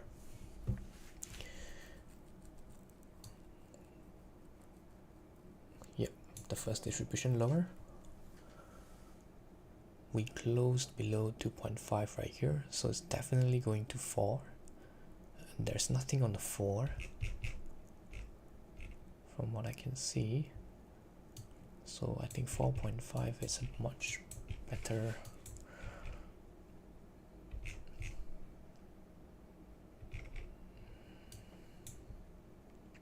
here.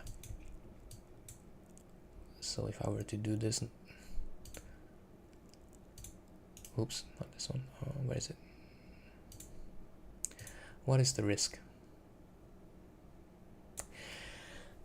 1.5k, okay, for one contract, retracing into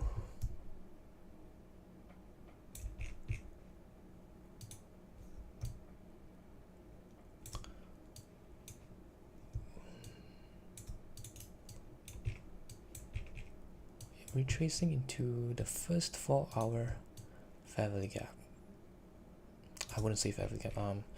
What about retracing into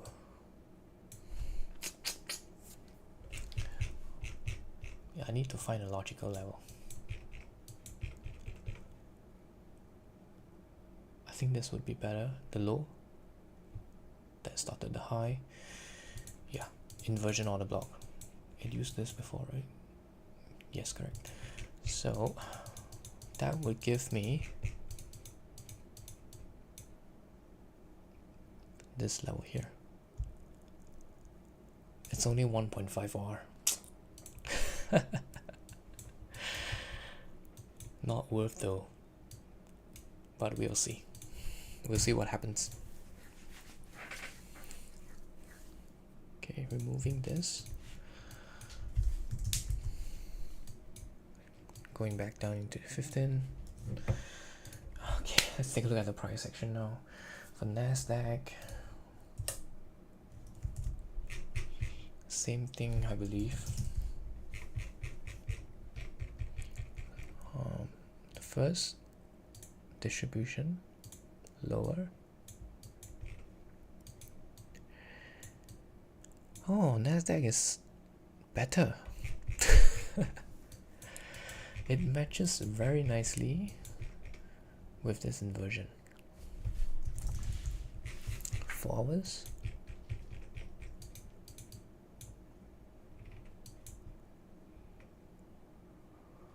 It would be nothing on the 4 hours, unfortunately, but probably the rejection block of this wick. What else? Since like there's nothing on the 1 hour, I guess it would be easier to trade towards that level rather than catching the low. So right here was the fair value gap below the lows. Okay, I'm gonna mark this one.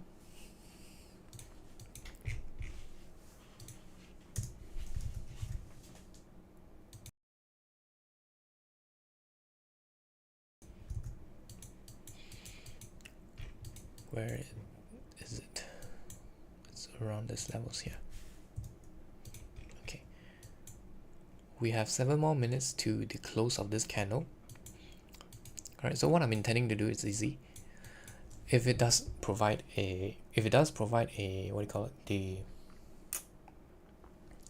retracement, I'll look for continuation lower to attack 4. Okay, but of course I don't have to exit right here. I can look for easier targets, And yeah, that's the plan here. ES has tagged the levels so far. NQ not yet. NQ's level is at 19711.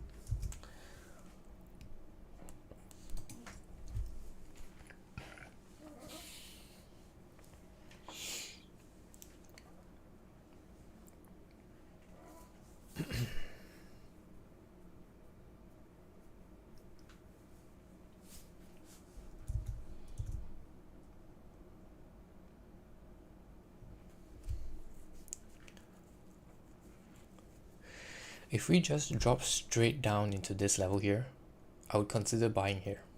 Okay. Crazy. Let's factor in the time as well. So right now it's 11:50. 12 p.m. is going to provide the retracement, hopefully.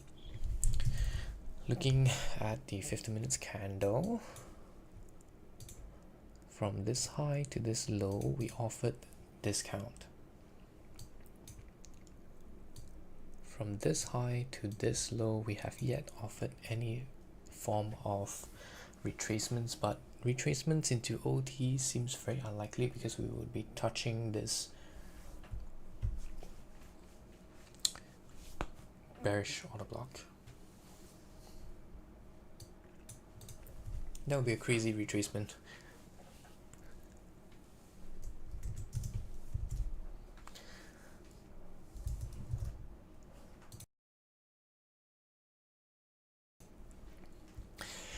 Be right back, toilet break.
I don't really like the idea of the 50 minutes CB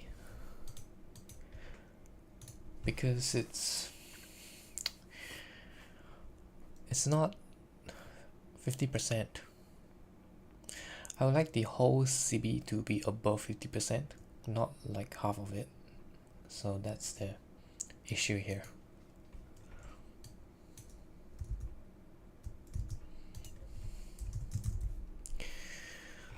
The other thing is that I would like to see this 1 hour candle close below 2.5. If it does not close below, then that would be very hard for me to want to look for any form of bearish setups, because ES has already taken out its level.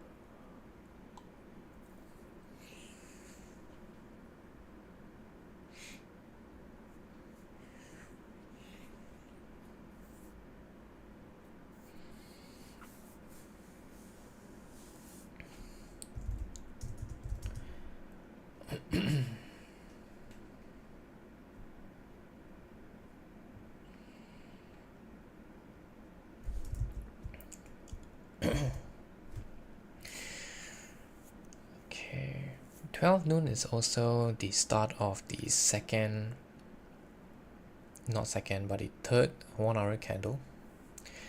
Therefore, since we have expansion in the first two 1 hour candles, the third candle is probably going to be consolidation,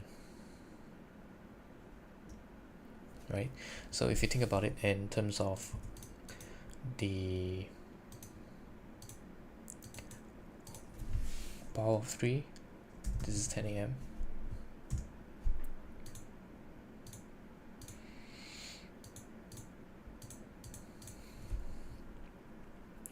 First candle was expansion, second candle was expansion as well.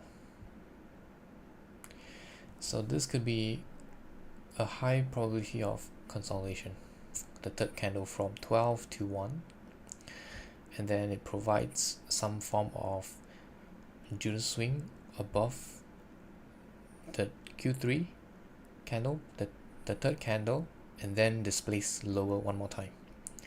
That could be the case as well. However, if you're going to just drop from here, then reversals is the only thing I'll look for, because 3 consecutive expansions towards one single direction often leads to retracements in the last quarter.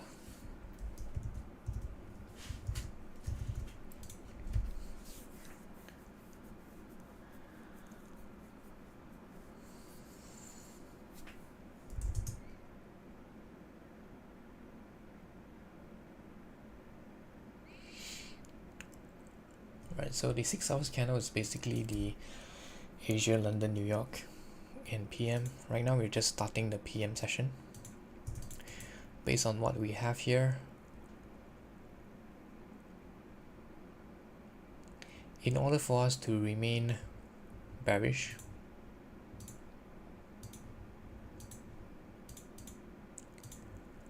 I would like to see price stay below 50% and only trading up into 25%, and then we drop lower. That is the best case scenario.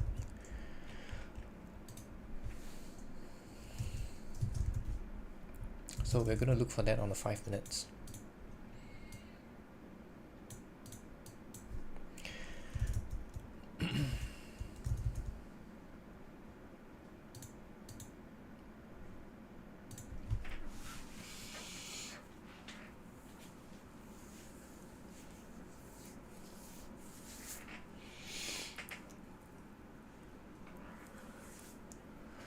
So right now we have 2 power of 3 candles that is in play, the 4 hours and the 6 hours.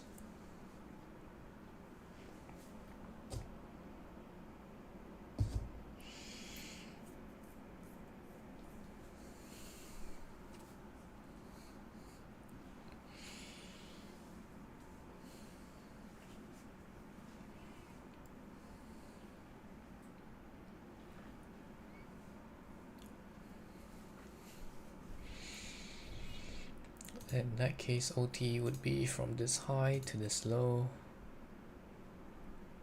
somewhere around here.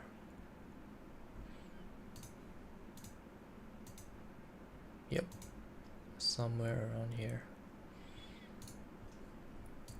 Because for continued bearish price action, this high has to be respected.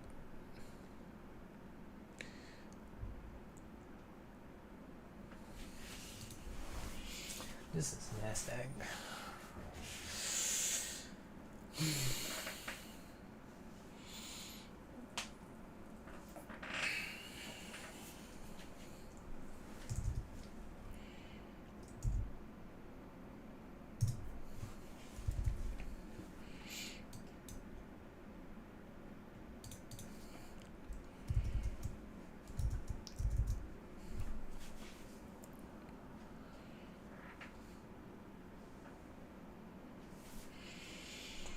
Taking note of the 12-hour candle.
1:30.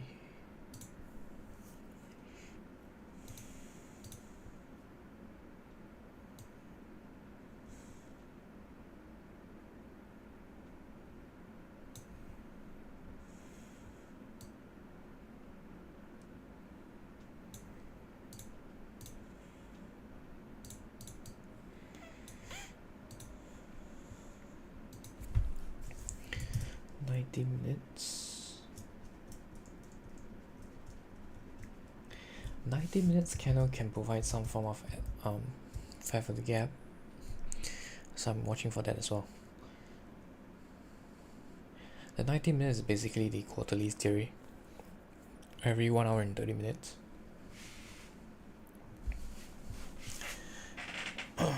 90-minute cycle.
Would love to see some form of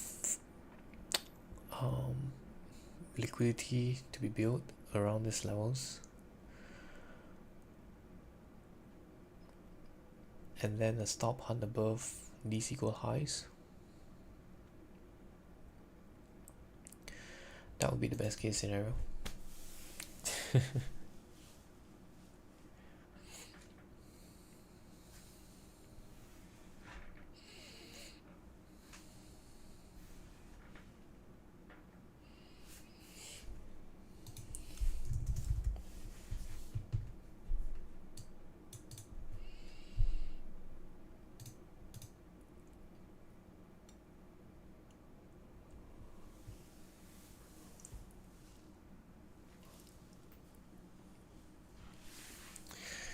On this run higher into the 15-minute side of the gap,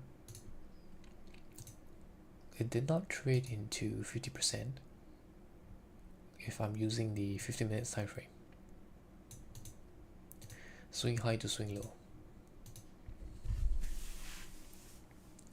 in terms of dealing range.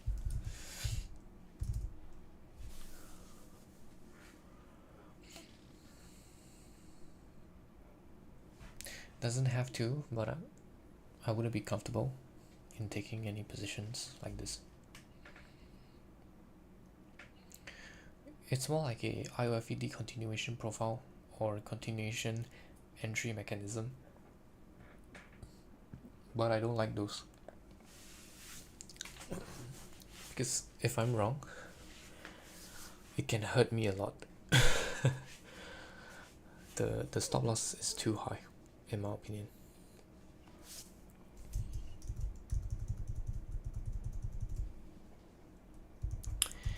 Yes, it's boring.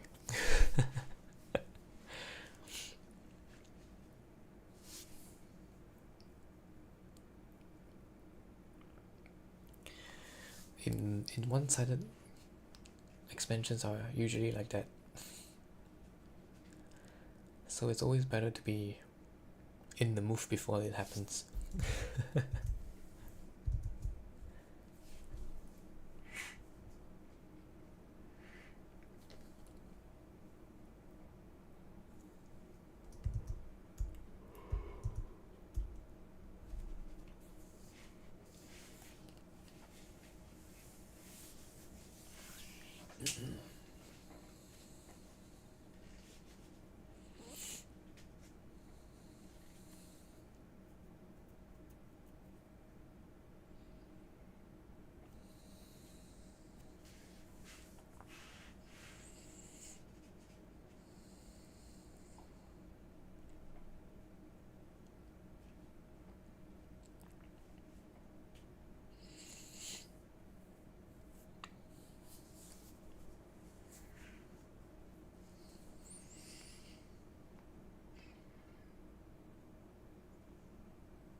I guess price is going to gravitate up into those equal highs now.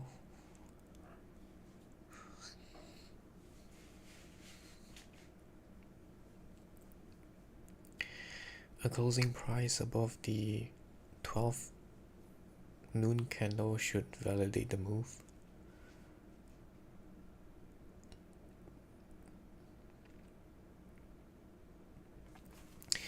There is a short-term SMT between YM.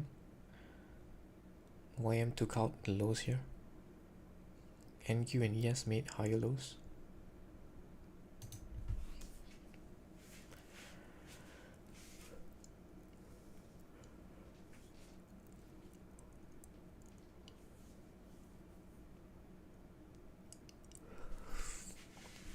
Have to see the close above 12 noon to validate the move. Look at how it's respected.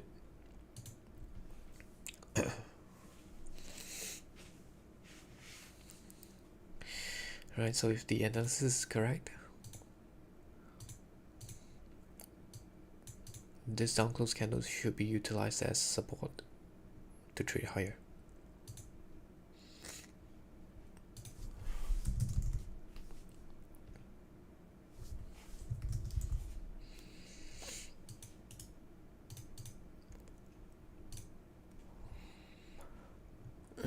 We have an inversion fair value gap with the bullish fair value gap right here. Once it trades down here, that should be the last time it trades down, and then we should gravitate higher if that was indeed the intention of this current move.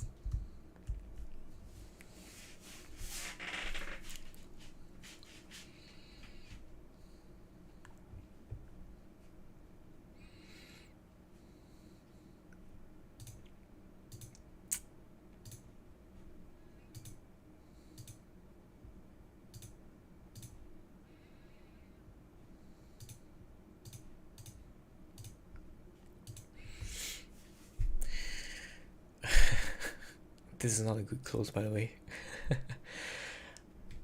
This candle right here has to close above. If not, this is going to be utilized as resistance to go lower.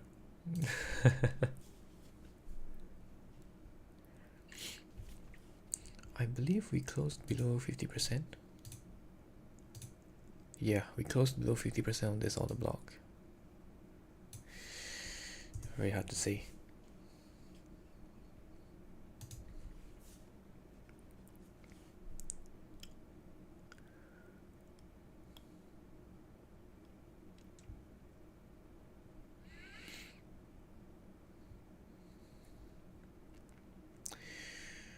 Okay, we're sweeping the lows.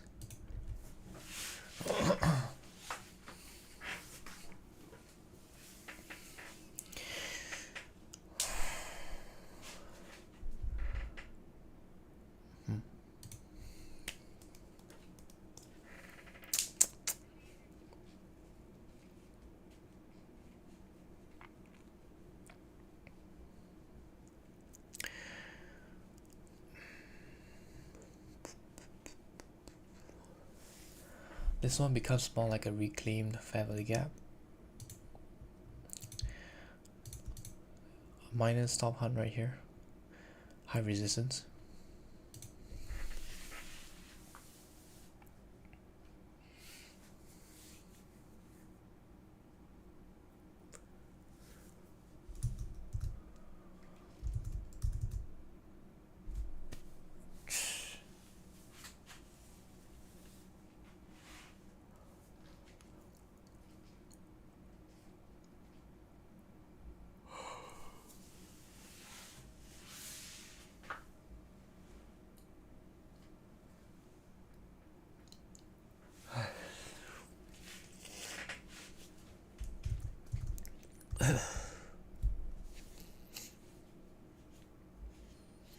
It can trade higher again after taking out this low.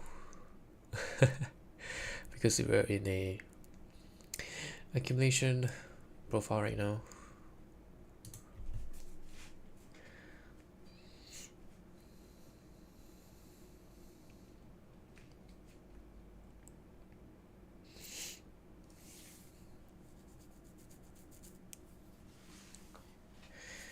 High resistance are always like that.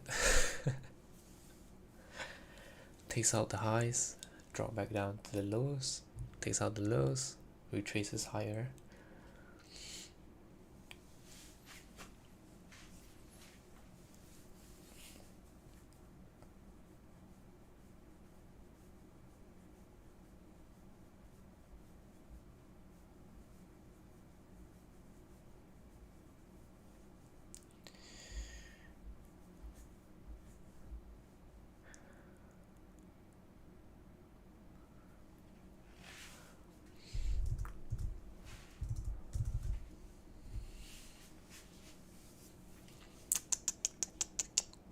disgusting price action.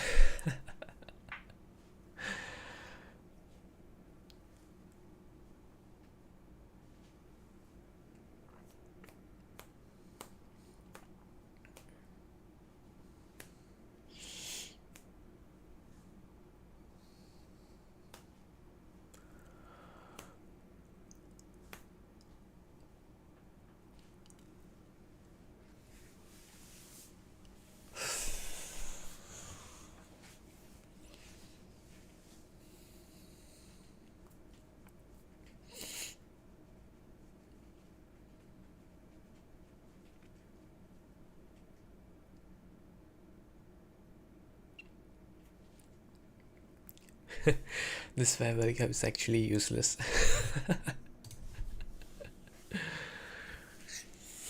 It's so funny.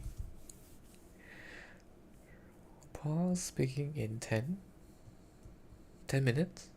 Really? Let's take a look.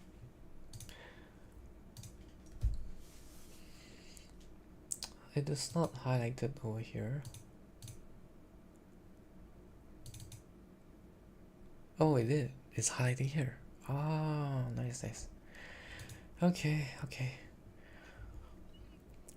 12:30. Let's see.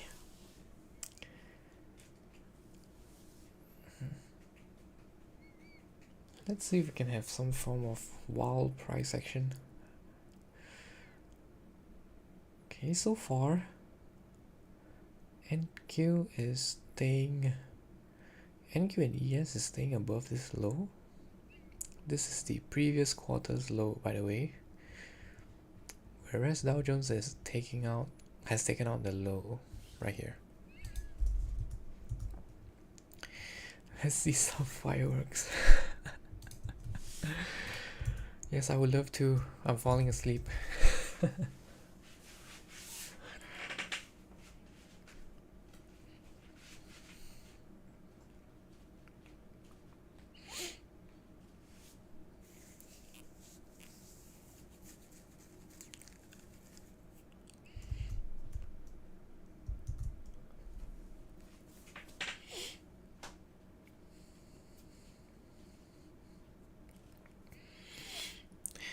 Powell speeches.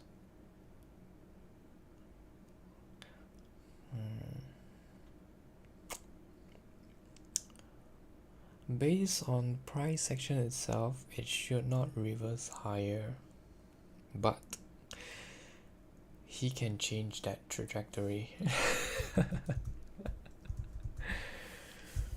That would be really interesting.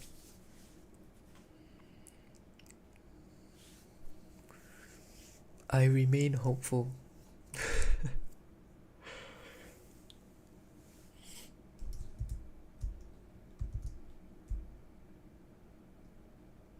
Because next week would be easier if we can trade higher on Friday. Easier meaning we can trade above the weekly fair value gap and then displace lower. It would be easier to trade next week. But if we close this week like this, next week is going to be difficult. Unless we have a very wild Monday open, or should I say the weekly open.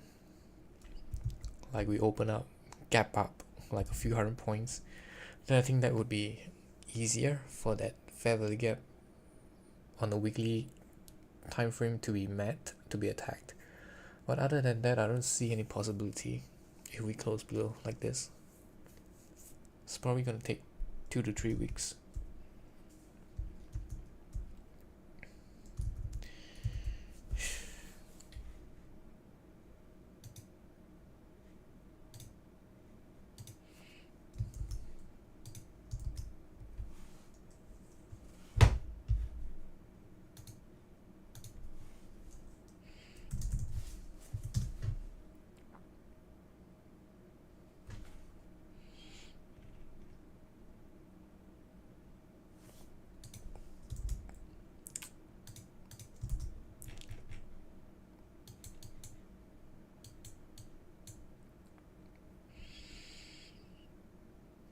I like how PayPal is holding strong. just because I gave a signal for PayPal. I'm bored, so I'm looking at other charts for now until he speaks.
Yeah, ready for something at least.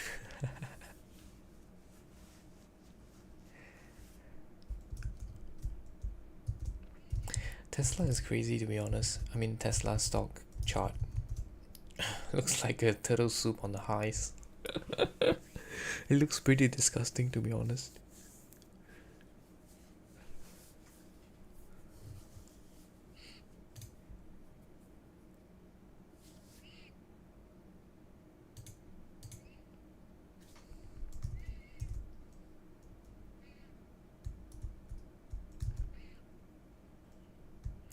Can't wait to see Tesla fanboys try to find some narrative to support the crash.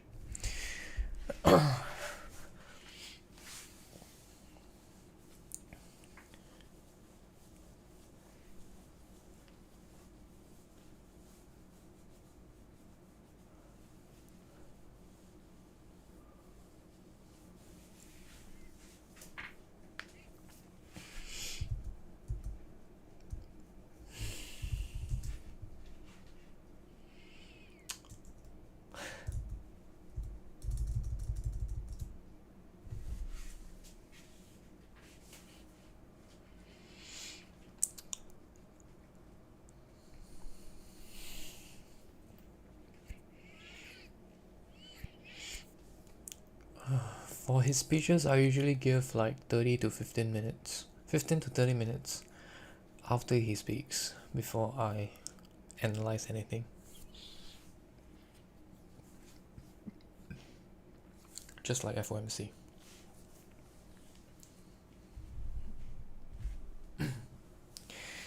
Coming soon, hanging there. 2 more minutes.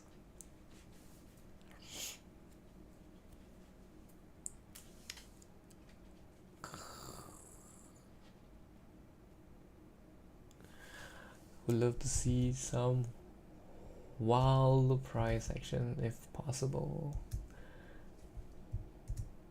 to give me something today, even though I'm not looking for it.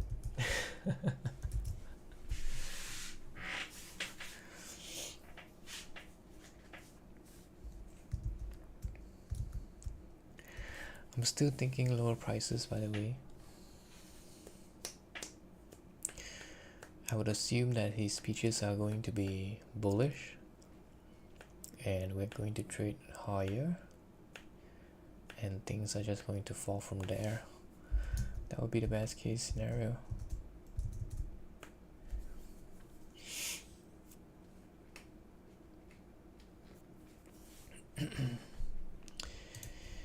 Here we go. Nothing. Maybe later on, like maybe 5 or 10 minutes into the speech.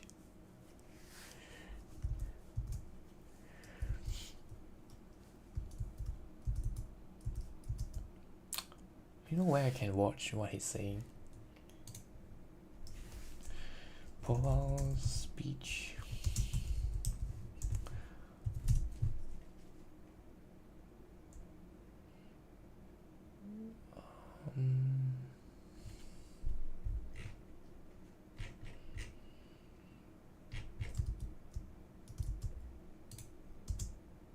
hive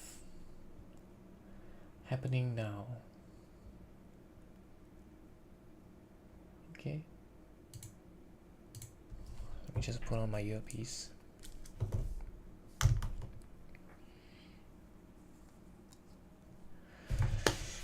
I'm just so bored that I have to hear him speak.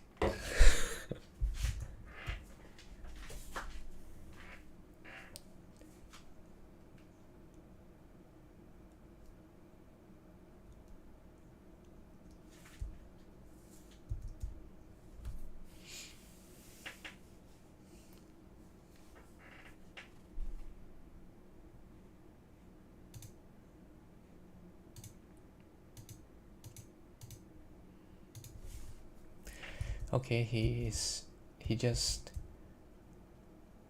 stepped onto the podium. Okay, he started speaking.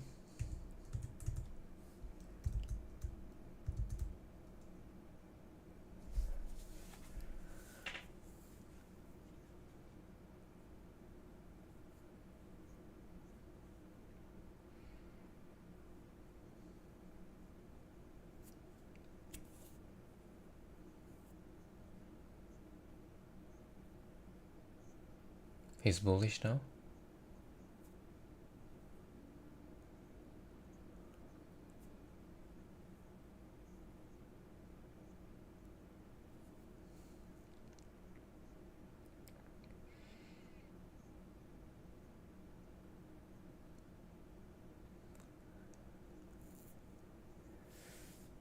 He's giving bullish statements.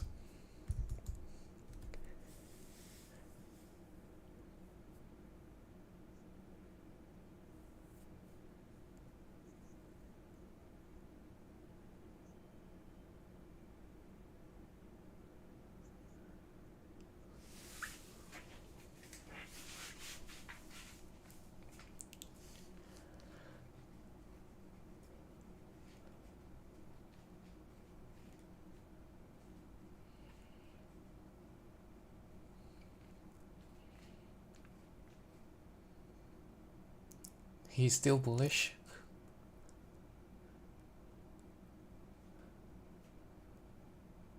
He's adding on to the bullish narrative right now.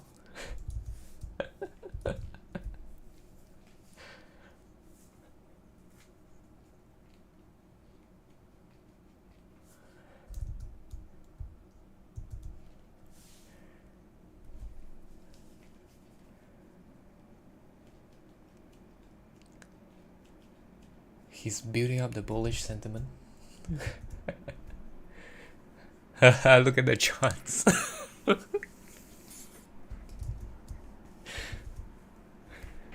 It's so funny.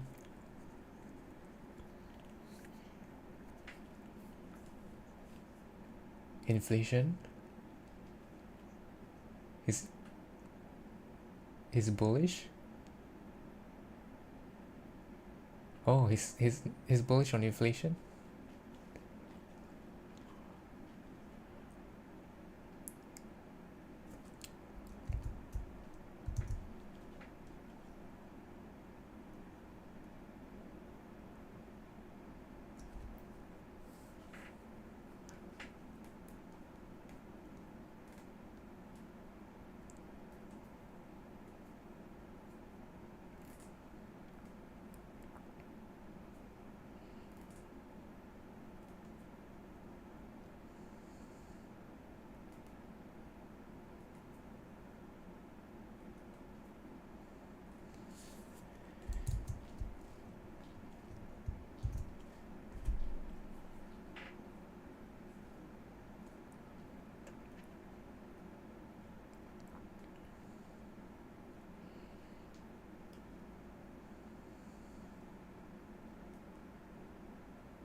He's really positive.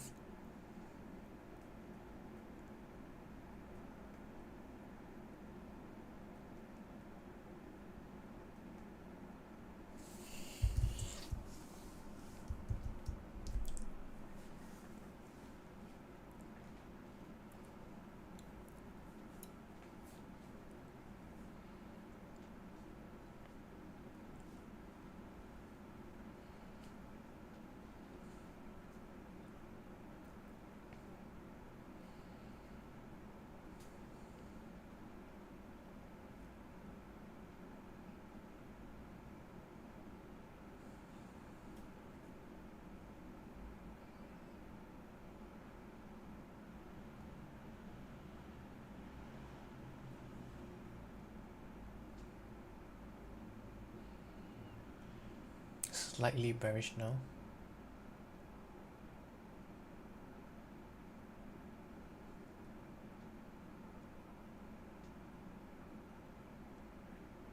Bullish again.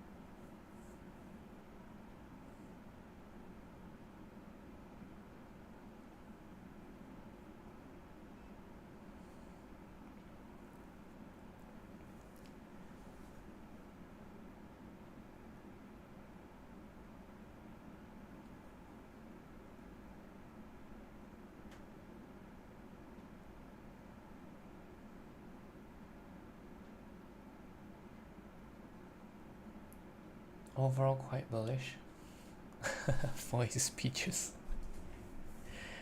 Now he's taking questions.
You can't trust speedy race right now.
Just saying, this is a proportion on the block.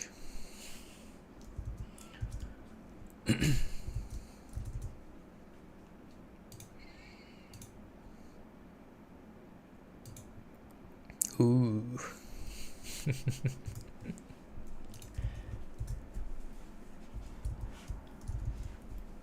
I'm waiting for this candle to close.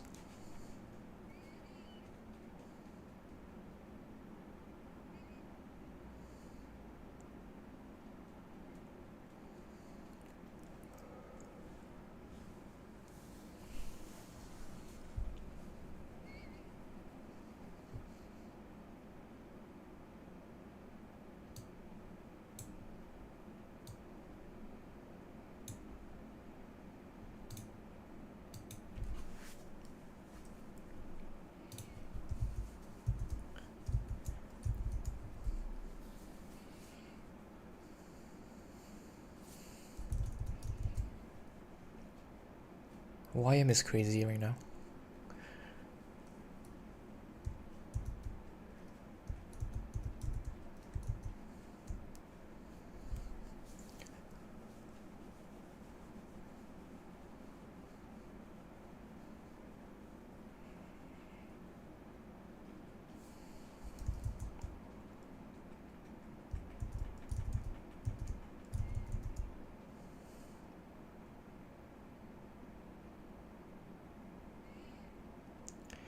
YM and ES is completely obliterating this fair value gap right here.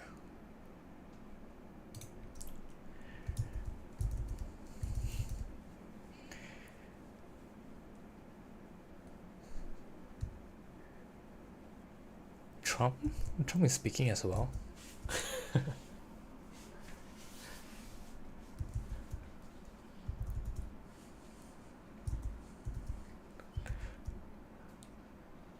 I can't listen to both at the same time, man.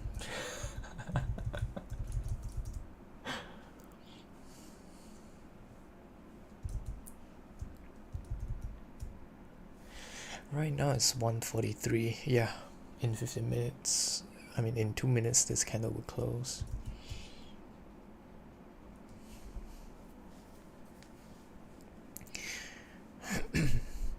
Based on strength alone, right now I think that NFP high is a possible target. Okay. Yay, yippee.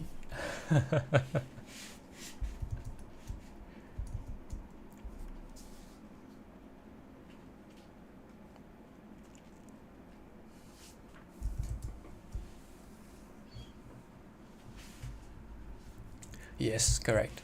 Because this is supposed to be a proportion order block. If we invalidate proportion order blocks, we shift in direction.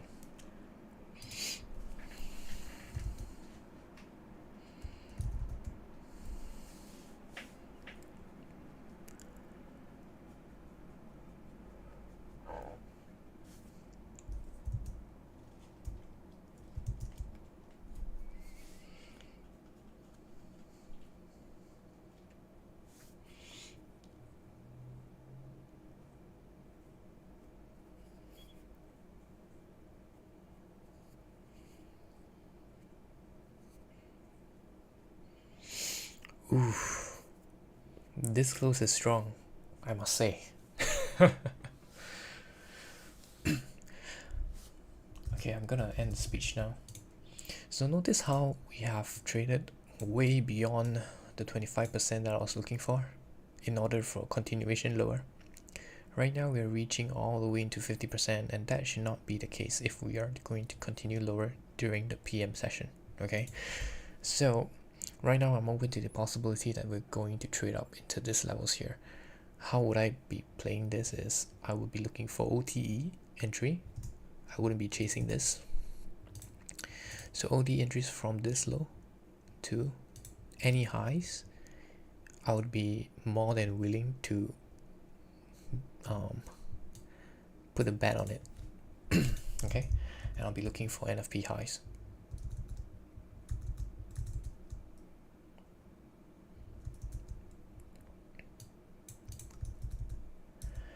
Because for me, I don't like the fact that we are trading beyond this proportion order block. It is also a very high probability order block because it has traded into a fair value gap and then took out this low right here. So this order block should be a very strong order block that sends the price lower. YM is trading all the way up into the daily open. ES, let me see the proportion order block on ES. We are indeed closing above the proportion order block on ES. Okay, so right now there is a slight crack in correlation in strength because ES is supposed to be together with NQ a weak asset as compared to YM, but ES is not showing any signs of respecting bearish PD arrays.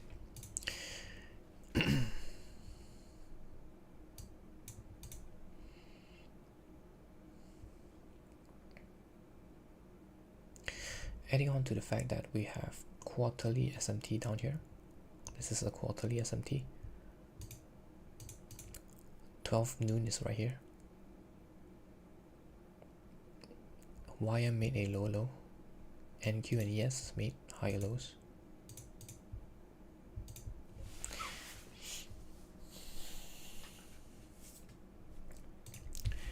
Let's take a look at the 5 minutes. Is there anything? 43 minutes, 1 minute.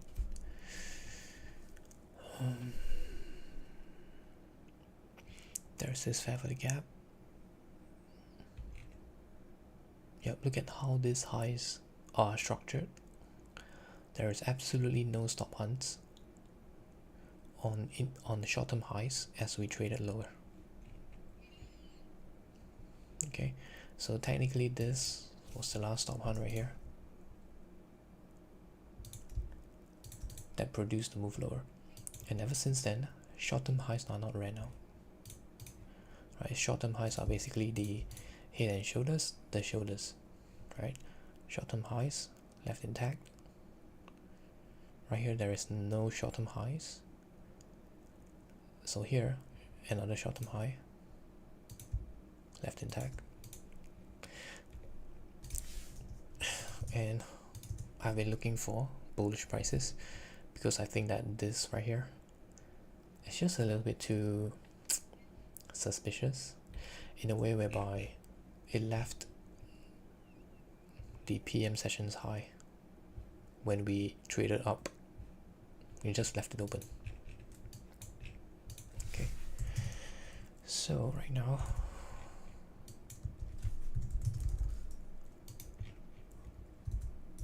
let's take a look. How do you know when SSMT is valid?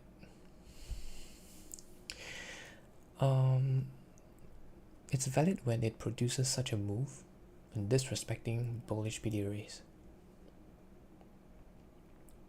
And I will continue to validate this SMT as we trade higher, because in the case of reversals, it's going to use the same amount of time it traded lower. So notice how from this candle, 1, 2, 3, 4, this was the low, right? 4 candles, 1, 2, 3, it's matching the speed. So this is a possible reversal. Okay, just imagine a daily candle. We have the daily open right here. We barely traded above to drop lower. Manipulation lower, reversal higher, power of 3. Alright,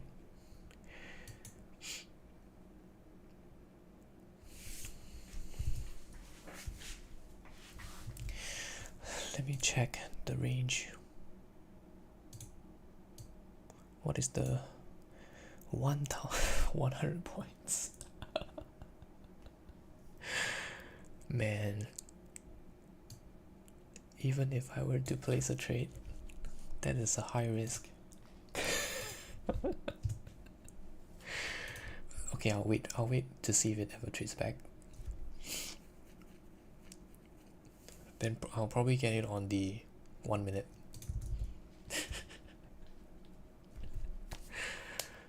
But it's very unlikely for reversals.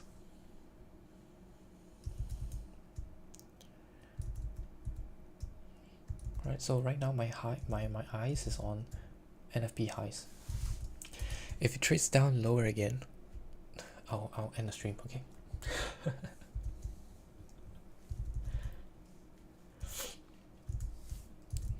So let's take a look at the 4-hour candle right here. We are approaching the last 1-hour candle. Remember, we have been expanding lower, so by right Q3, if we're going to continue lower, it should be consolidating. It should not be giving such a huge retracement. Okay, it's either it continues to consolidate or it continues to expand lower, not like this, right? Q4, when we close above this low right here, this high is next. Actually, we don't even have to wait for Q4. Q3 candle close would pretty much tell you everything. Look at the 1-hour candle.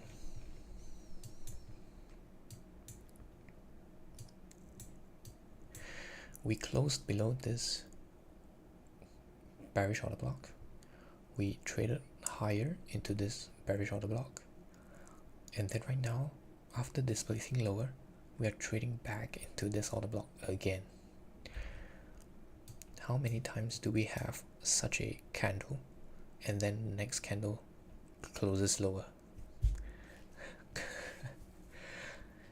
Right, so at this time, lower prices are lower probability as compared to higher prices, and adding to the fact it's Friday.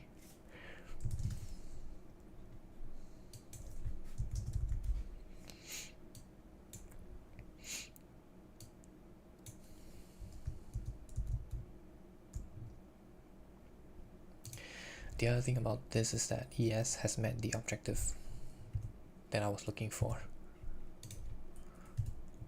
Right here, look at the low. This is the daily fair value gap. Right here, the last inefficiency on this way higher that was not filled. Look at the reaction. Whoops. And then look at this candle right here.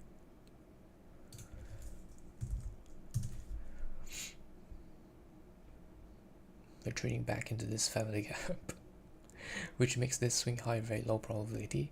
And if we take out this swing high, it basically invalidates all bearish price action, because this swing high on the 15 minutes is a short-term high. It's the head. I mean, technically the head and shoulders is right here, right? So this is the third high. What is the likelihood of us running up this high and then going down lower?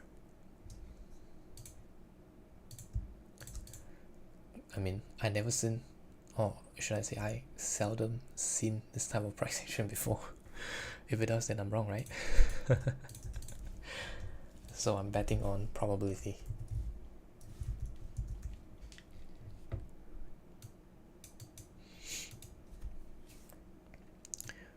Keep pulling the fibs.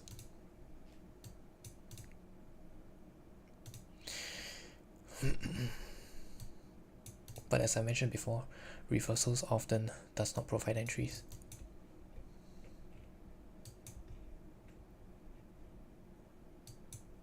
Oops.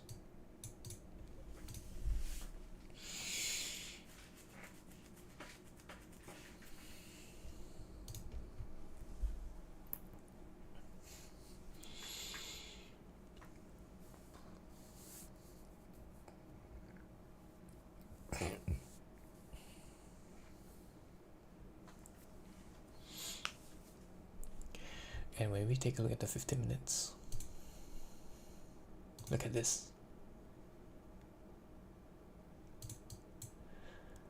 How imperfect this is. From this high to this low. 50% fair value gap, OTE. It just fails here.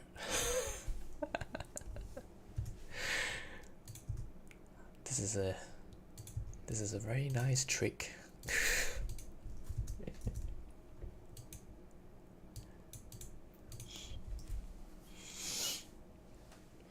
Come on, man. The higher it trades, the more risk it gets.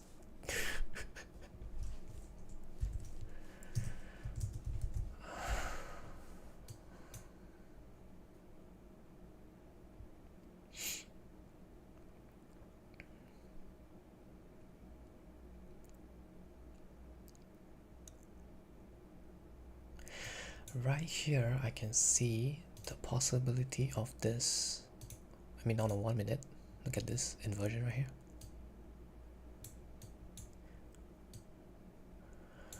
We tagged into it once.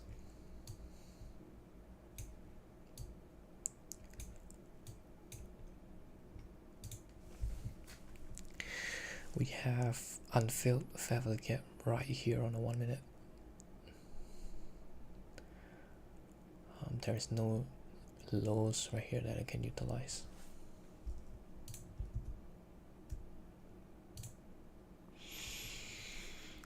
This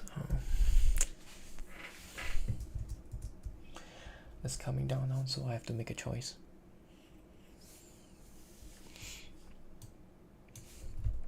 Is there anything on the 2 minutes?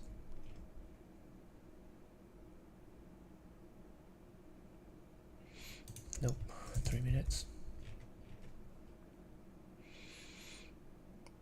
Nope. 4. Nope. 1. How about 30 seconds?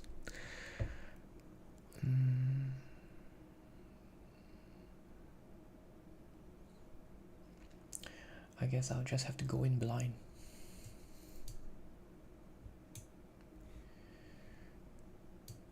Right now it's 1 minute left, 2 minutes left for the current 15 minutes candle to close.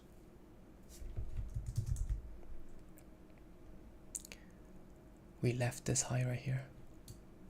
Okay, I'll do it. One contract right here.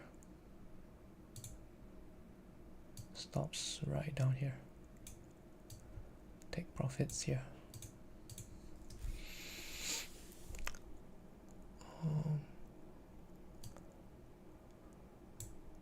This is 890. Just one tick below. The low is down here. Looking for this high right here.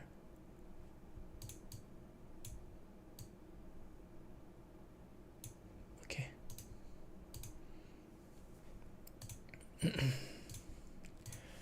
I'm watching the 1 hour candle. Looks really bearish.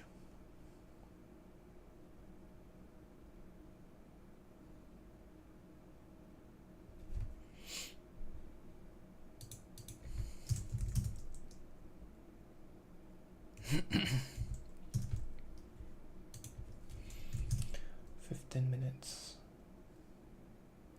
It's going to form a fair value gap.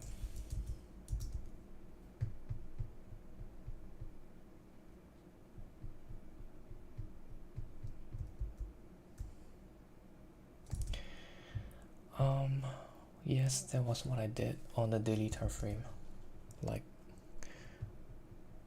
many times before. Okay.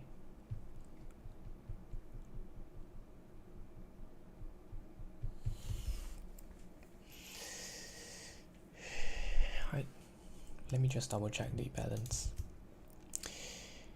Actually, I only need 2.1k. 2.1.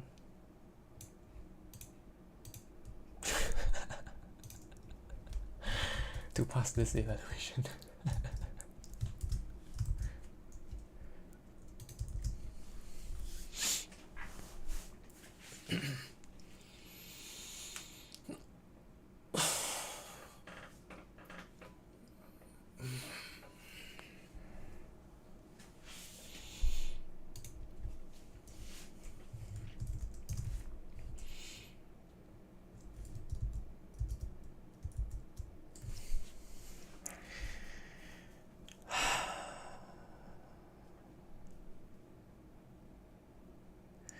What is it going to be? Am I going to get rejected? In terms of entries, or am I going to lose this?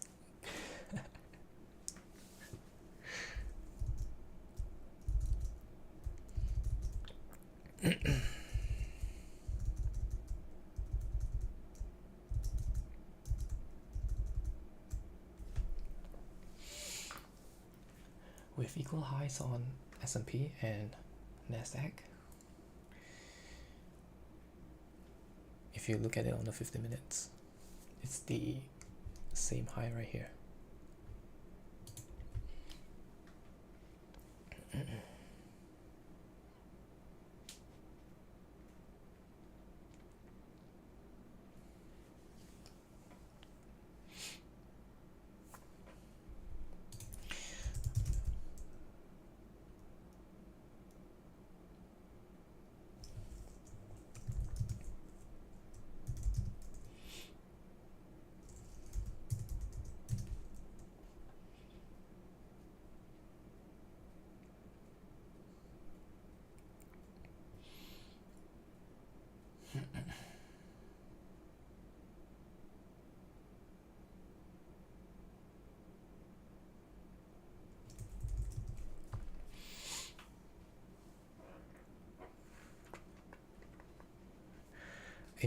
In my opinion, I think if we are to take out this equal highs here, it's going to run for the NFP like in one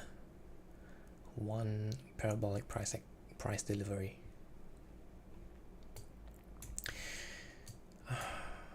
Let's see.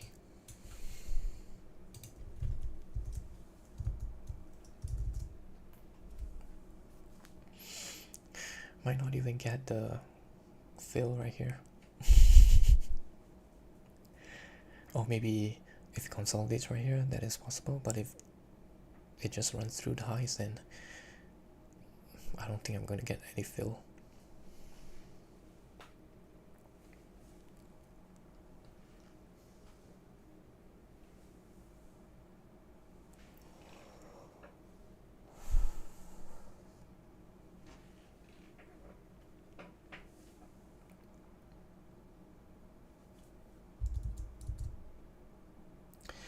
Yes, it did offer a discount, which is why it's possible for me to not get any fill.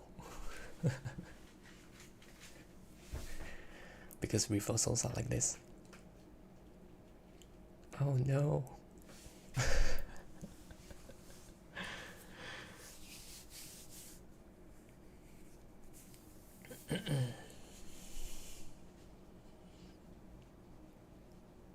But you know there's always the 2 p.m. candle.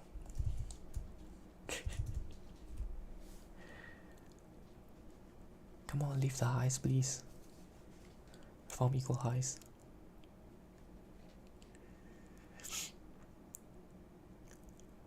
Give me a rejection. You need to take out the people who chased.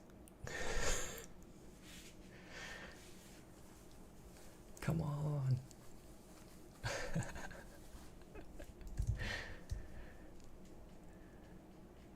If it takes the highs, I'm gonna go sleep. No. No.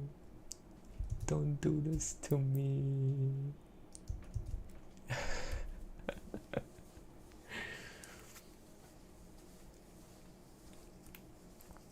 Shallow run, just a shallow run. Come on. Just a shallow run, come on. No. I need to shift the OT again. This time around it's here. Okay, right here it makes more sense. 97.25. And then right here I'm gonna shift it again.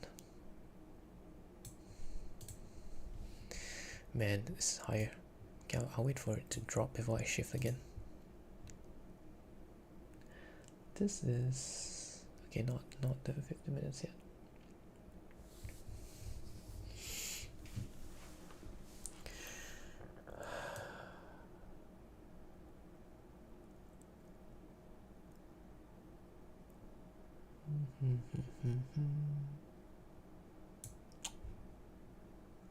I'm on 3.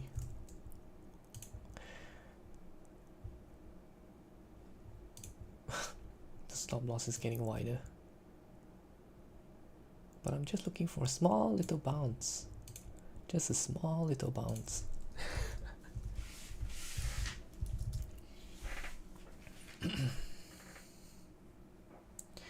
Yeah, YM is definitely worrying for those NFP highs.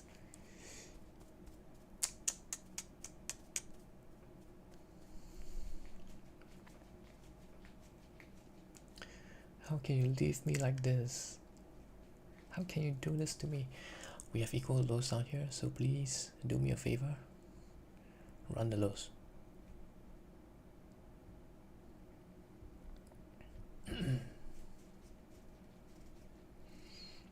It's a 15 minutes left of the gap here as well, right at this low.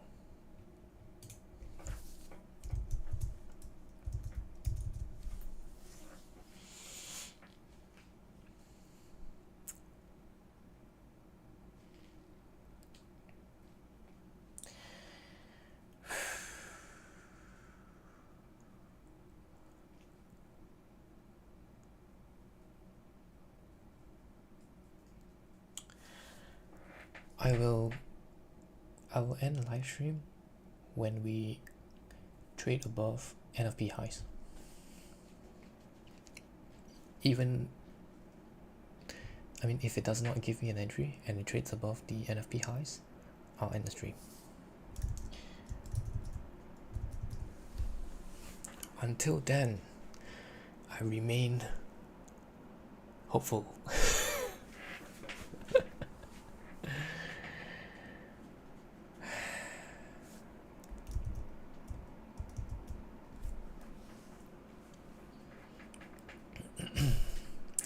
Look at how we are trading back into the 10 a.m.'s opening price right at the last 1 hour candle for the 4 hours. So this is not bearish at all. Price should not want to do this if you're going to continue lower.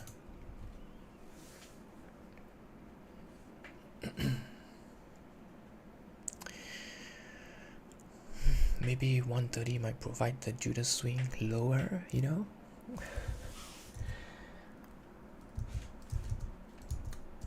And then, you know, we get the entry below the 2 p.m.'s opening price. That could work as well, right? That's usually how the 4 hours can also work during the PM session, which is why ICT utilized the the 2 p.m.'s opening price as the silver bullet.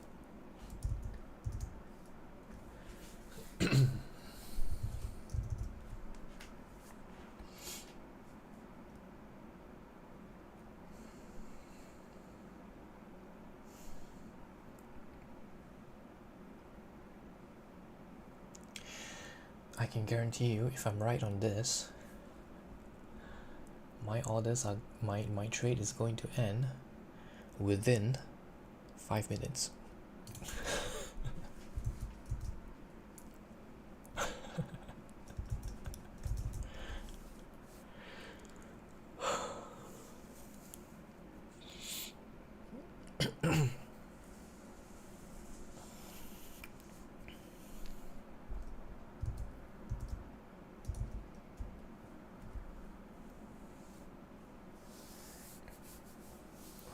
Let me just double check the value.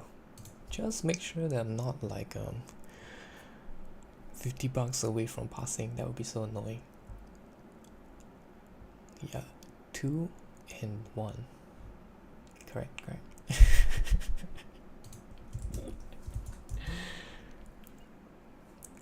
5 minutes, 300 handles. Yes.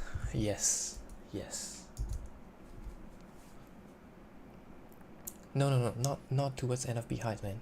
Just my targets here. Is it 300 points? No, it's only like 100 points.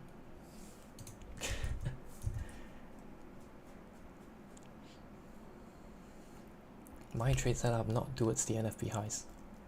It's my trade setup. No, not data highs. I'm referring to my trade setup.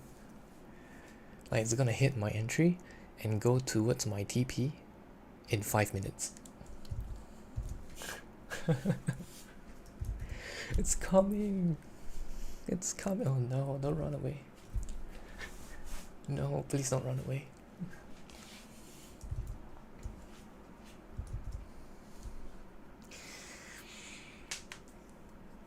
Imagine it just moves to my stop losses.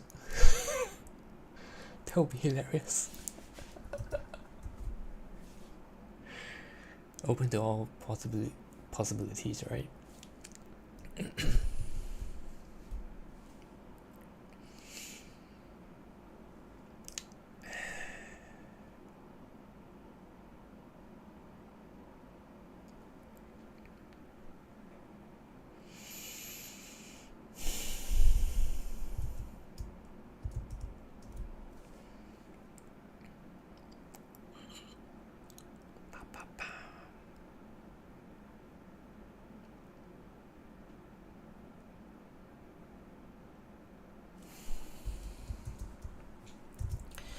Two minutes for the 15-minute candle to close. So I believe if we can close below this high right here, my orders are going to be filled most likely. But if we close above this high, I don't know, man, it might just expand higher. So I'm watching this high.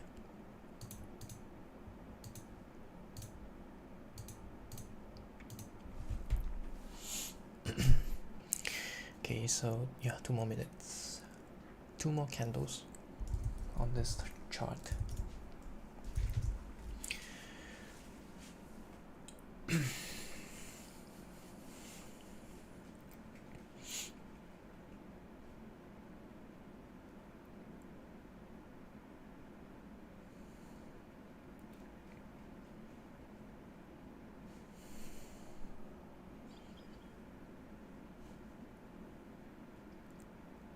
Feather the gap.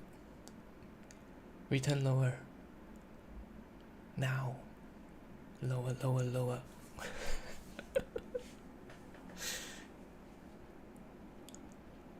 Okay, just one more candle.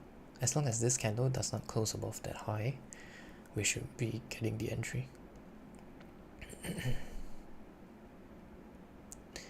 Come on. Yes. Yes. Please expand lower.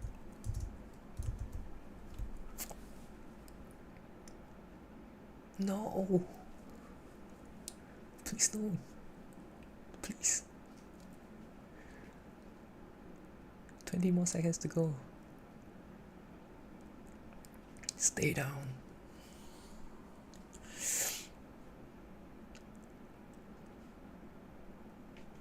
Stay down, please.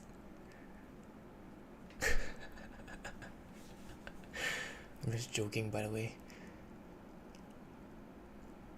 Oh no! We closed above. Shit.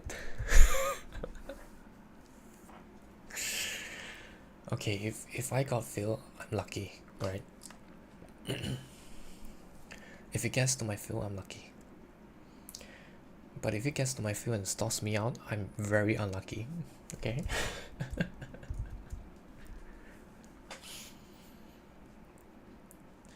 Man, do you have to do this? You still have time, by the way. You don't have to expand to NFP highs right now. You really don't have to.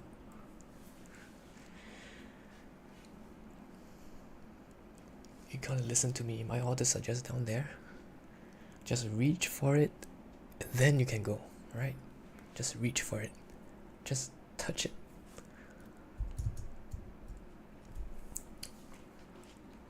On M and Q, is it? That would be interesting.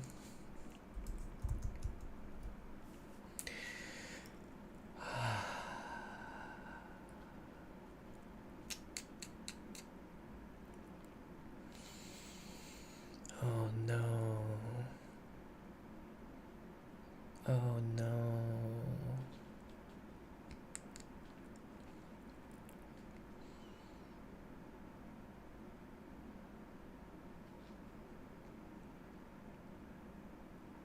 Closing below this fair value gap.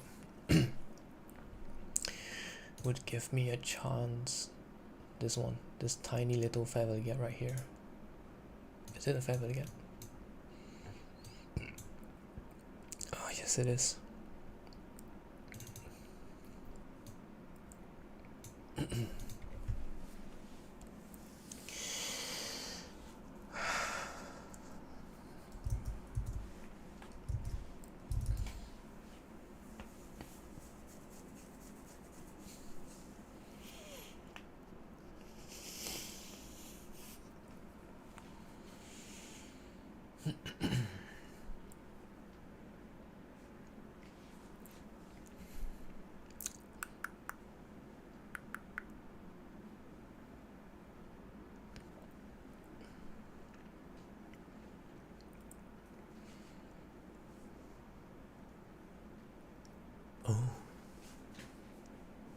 Oh, are you gonna give it to me?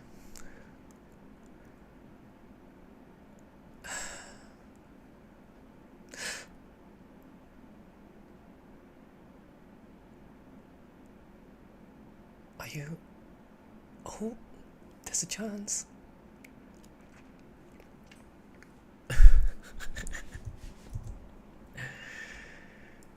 No.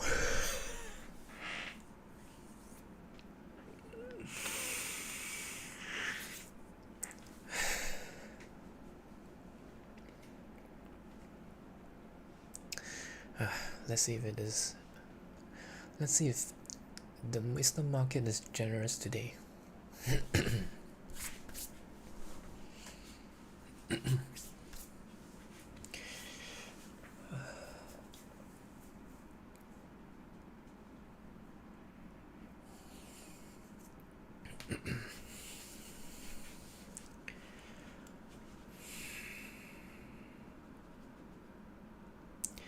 Looks like you're gonna wait for the trade.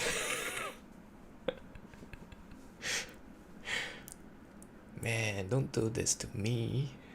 Don't say that. Don't say that. No, it's not gonna happen. Actually, I think worst come to worst, I'm gonna have to wait till 2 p.m. to provide that move lower. Worst come to worst. But obviously, best case scenario, it offers at 1:30. Yeah, I need to sleep too. Please don't do that. Yes, please. Please just run to NFP high if you're not gonna give me the entry.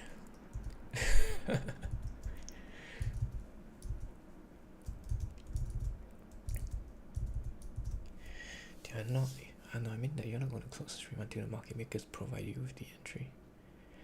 Yeah, that is one scenario. The other scenario is that if it trades to NFP highs without me. I must emphasize the fact, without me. Then I'll still close the stream.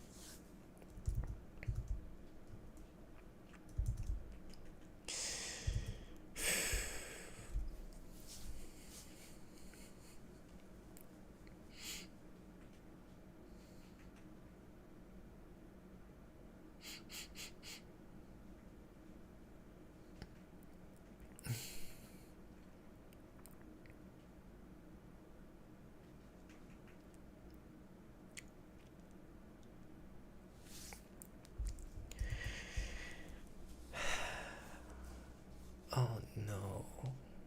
Oh no. Stop hunt, please. Close back within the range, please.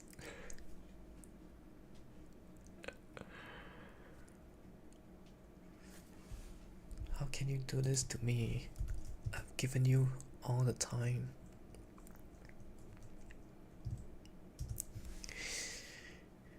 I've been a loyal fan since 9:30.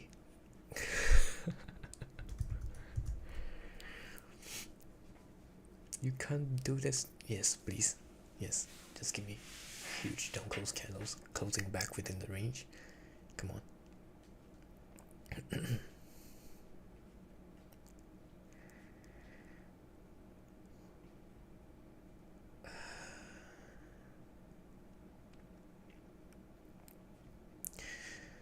Is it giving me a glimmer of hope? Do I have hope? It looks like I have hope.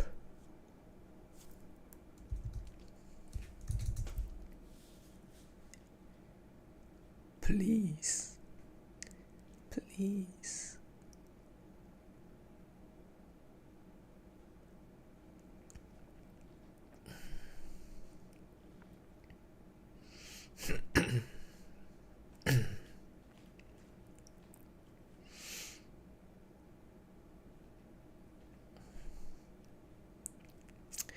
Once we take out this swing low right here, I think I would have hope. This one.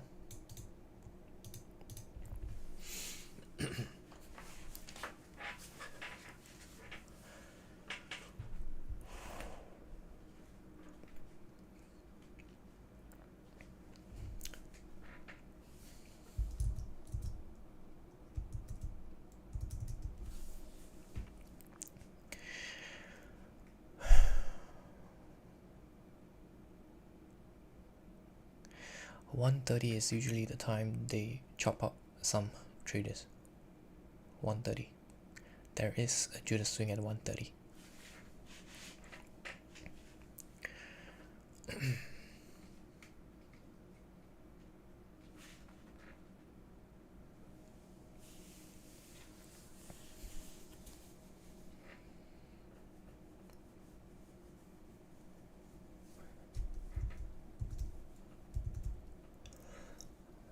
So we have 7 more minutes to 130.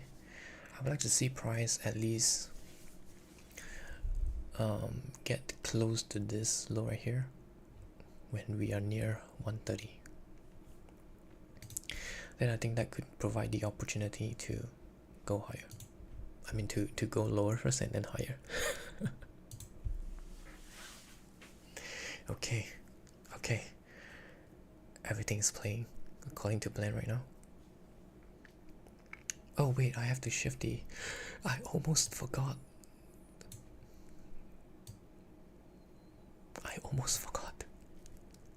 Can you imagine if I wait and then it doesn't fills me and then it just runs? I'm gonna be... yeah, I'm not going to be so precise right here. I'm only looking for 2001. Okay. Oh, low, right? Just tap up.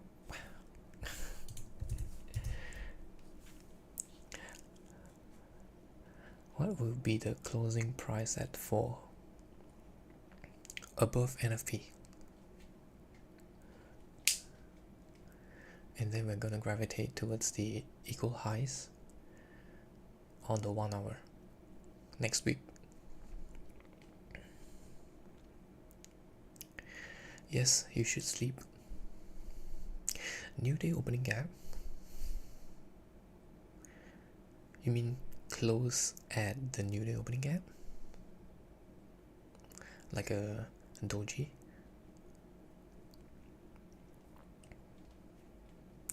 That is totally possible as well.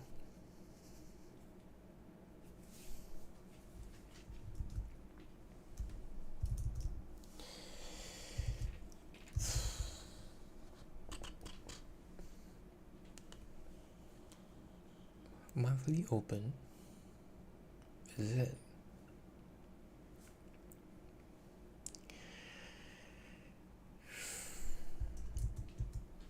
Oh, midnight open.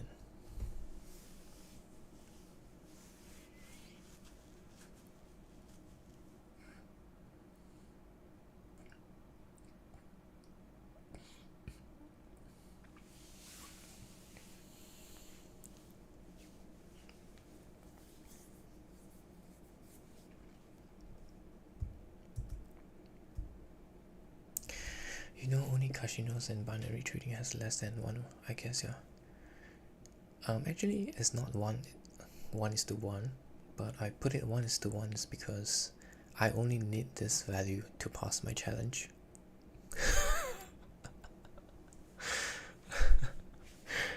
I mean, the goal is to pass the challenge.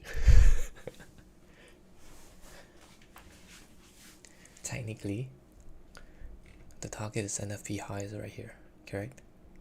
So it wouldn't be a 1:1.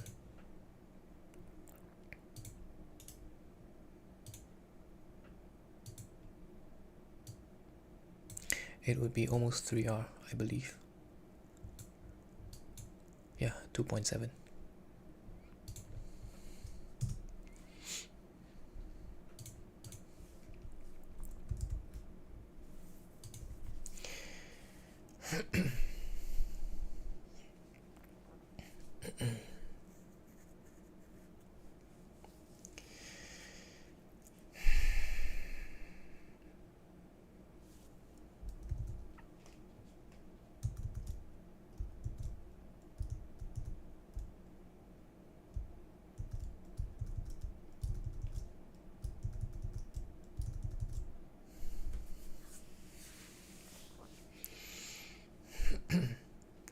Two more minutes to 1:30.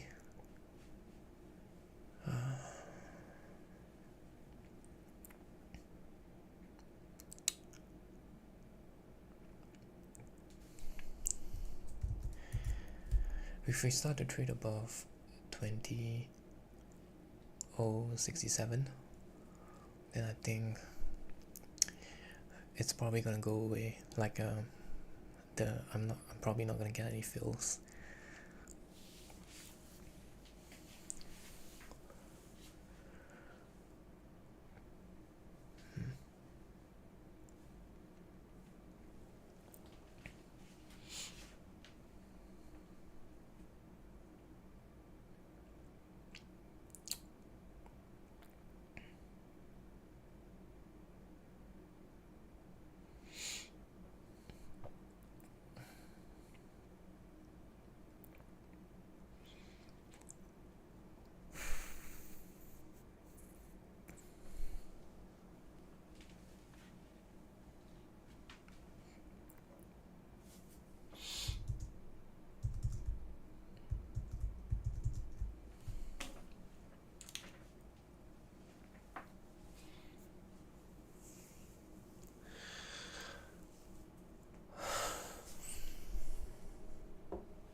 Da, da, da, da, da.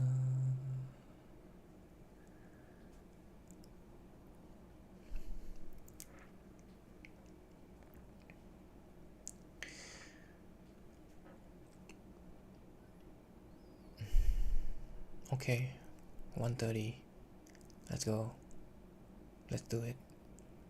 Trade lower, not higher, by the way. Lower.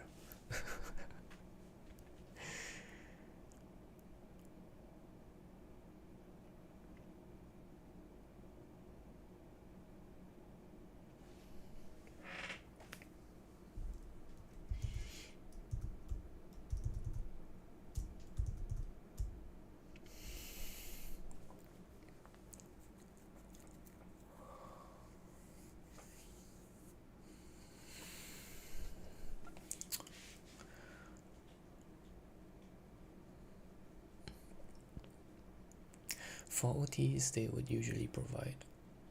I mean, if it's not provided by today, it's gonna provide next week. Same dealing range. So it's just a matter of getting the trade today or getting the trade next week. Best case scenario today, so I can start trading this account as a funded account next week.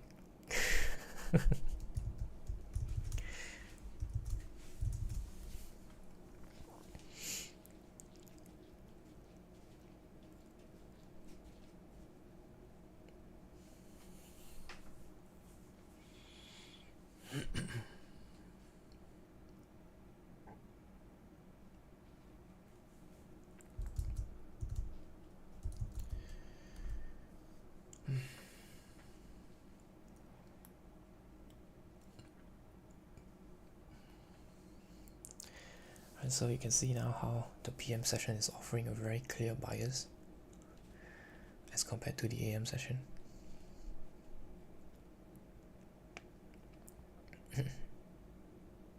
Crystal clear.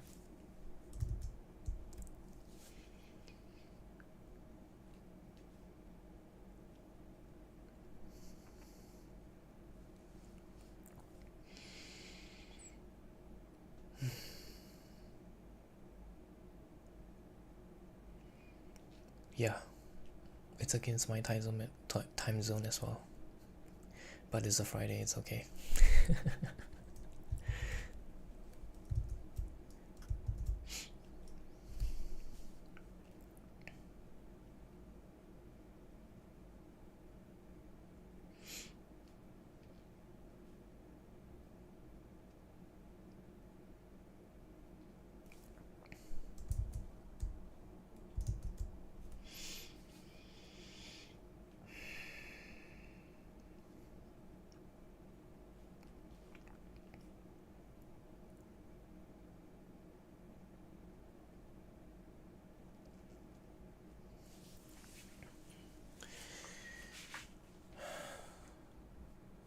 Bull flag.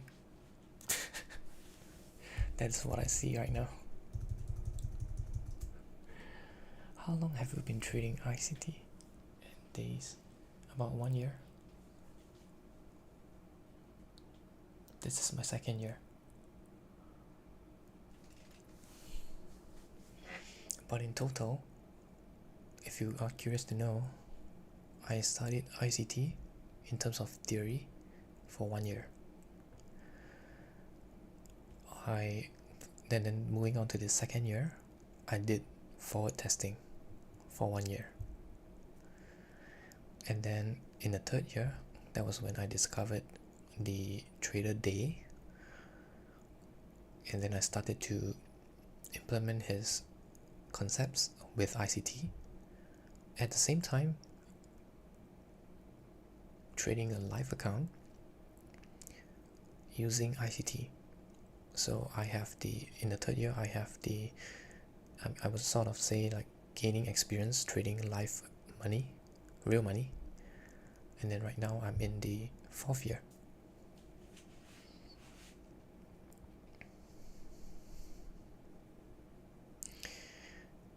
So last year for the live money, it's more like a small little profit. I would count it as break even. So I know when you're at the break even, you're really near to profit. You just have to work on the discipline and find the model that fits the personality. And as of now, you can see I found it, right? OTE. Last year I was full of taking trades that are only netting me around $300 to $500 because I was scalping on a 1 minute time frame without knowing about the daily bias, and I wasn't looking at the daily time frame or anything like that. It was just like a lower time frame scalps and here and there. Those scalps can be very devastating if you don't know how to control yourself, and that was what happened. So in the first half of last year, I actually incurred quite a huge drawdown. It was like a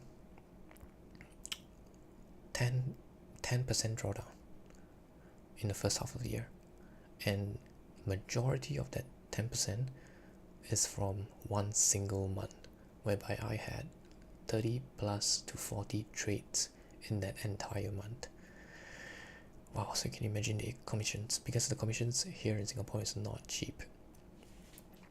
And then after that, the next half of the year, I move on in terms of cutting down the trade frequencies, which means I only had 6 to 5 trades per month, and that really increased the profitability by a lot, which is why I was able to break even at the end of the year. Philip Nova. The only reason why I'm using their broker is because they allow for trading on TradingView. Yeah, I'm very chill by nature. Yes, you're right. So this broker right here. Oops, I can't change it here, but maybe here. Philip Nova. And at the same time, they are one of the longest standing brokers in Singapore. So I guess I can trust them. I don't trust Tiger and Mumu because they're quite new, and it's very weird how their fails can be, because as you know, for futures it's only 25, right? The minimum tick is 25, but for Tiger it can go down, it can go to like a few cents, like it counts by 10 cents and stuff like that, so you have weird numbers. That is for Tiger. For Mumu, I'm not too sure. I tried Tiger before, but I just didn't like how they were not consistent with the futures contract, even though I'm trading futures.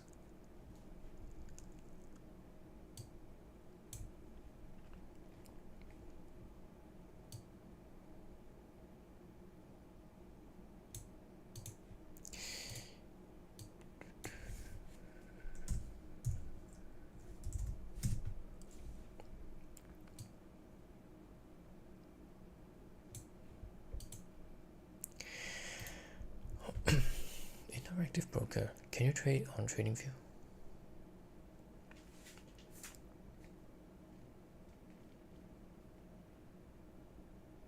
The commissions are better. How much per trade?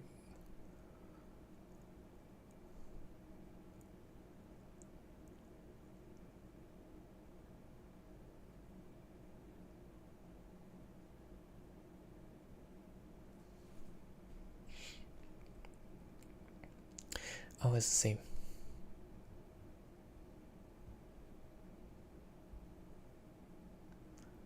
That is for one way, right? So one round, that would be 4. Open and close positions, that would be 4, right?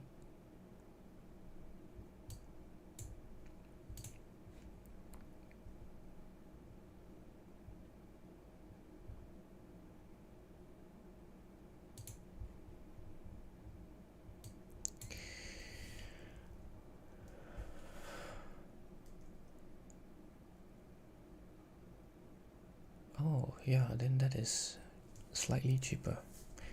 For Philips it's 2.68 per trip. So you multiply by 2 when you open and close the contract, so it's about 5.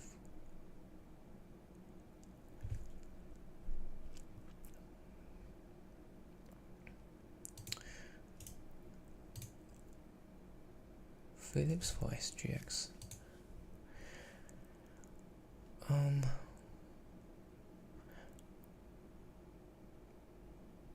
Yeah, probably.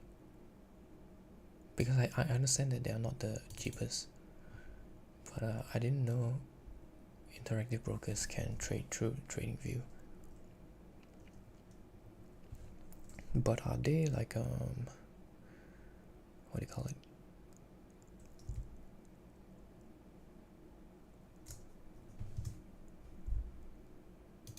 Just give me a second here.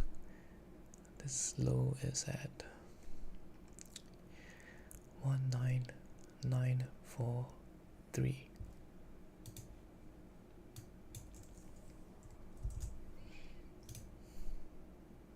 What?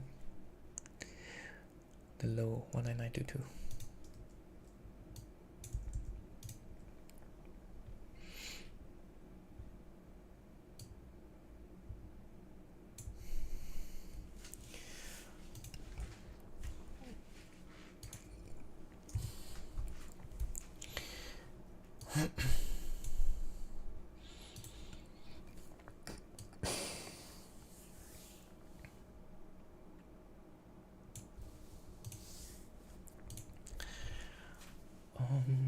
Yeah, I think Philips is really expensive, but it's okay. I guess it provides me with assurance.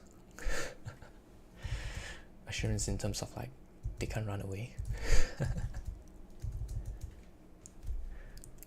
And they are Singapore based as well. Oh, that is weird.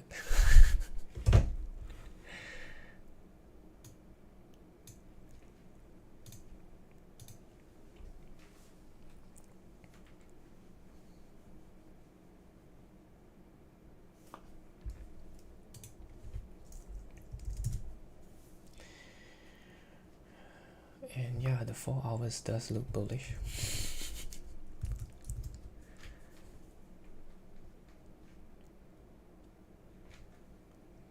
Okay, this is the lowest that I'll go, because this is a 15 minutes favor gap, and right now it's in discount, and right here that would be the max loss drawdown, that is $3,000.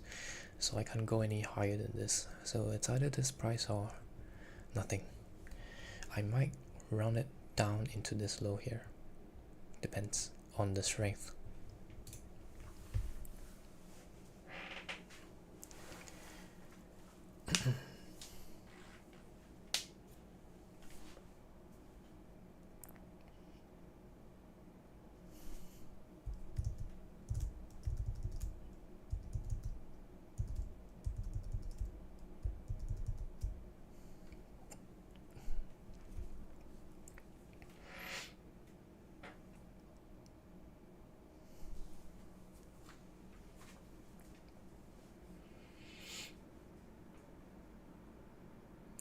Finally, can we get some movement here?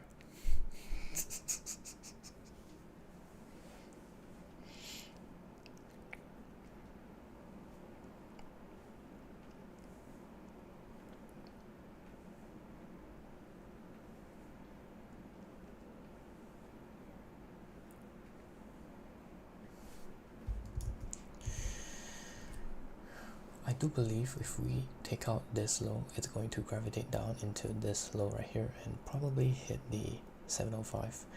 But I'm trying not to be a hero here, so just in case, you know, that it doesn't feel me. That would be really bad.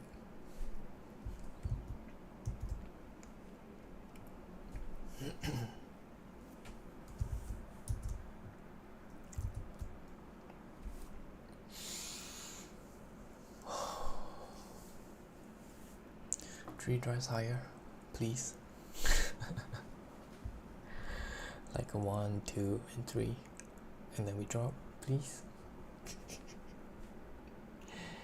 Okay, we closed the 50 minutes candle below this high here, which is the previous 50 minutes close. I'm just like coping right now.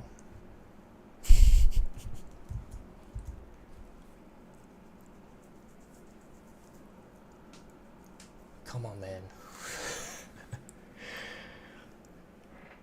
Do you really want me to wait until the power hour? I don't want to do that. Please.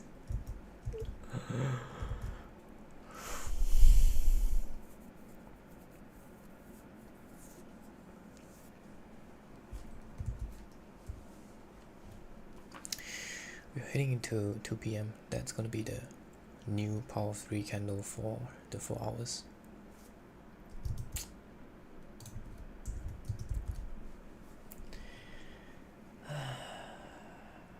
Oh boy, oh boy.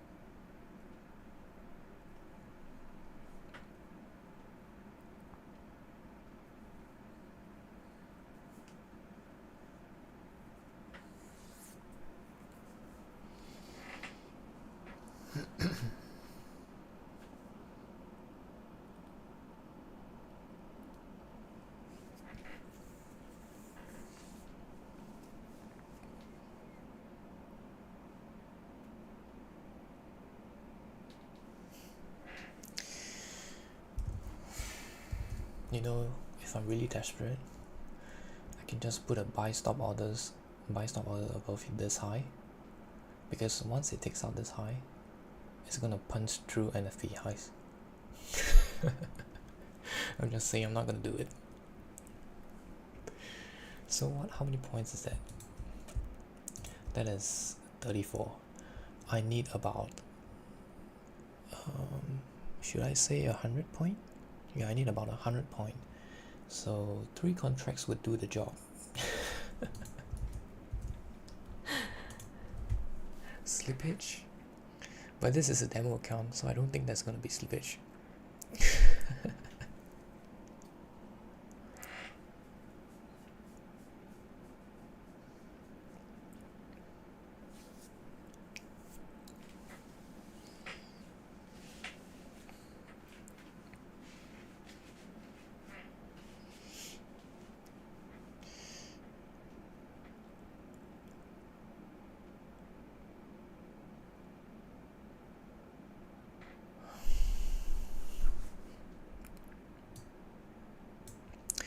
Okay, so right now OT is right at the 15 minutes Fairvalley gap.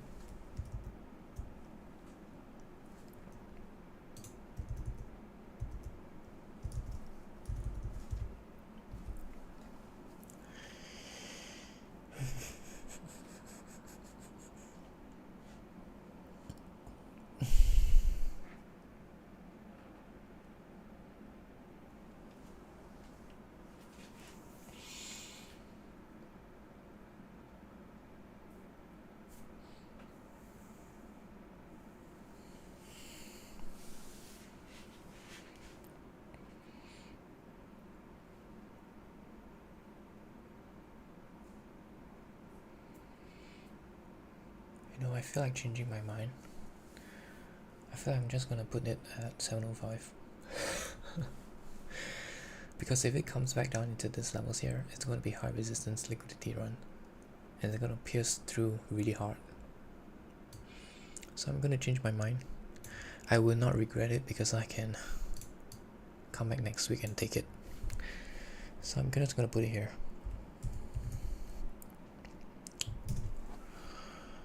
Okay, so over here it's gonna be right here. That's it.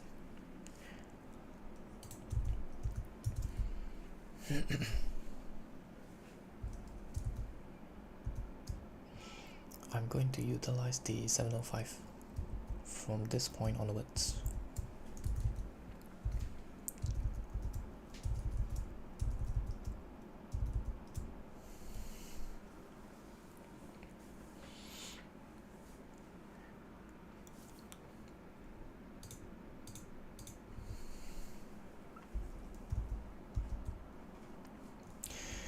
Yeah, good night, bro.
Right, as you can see right here, end of piece highs are reached.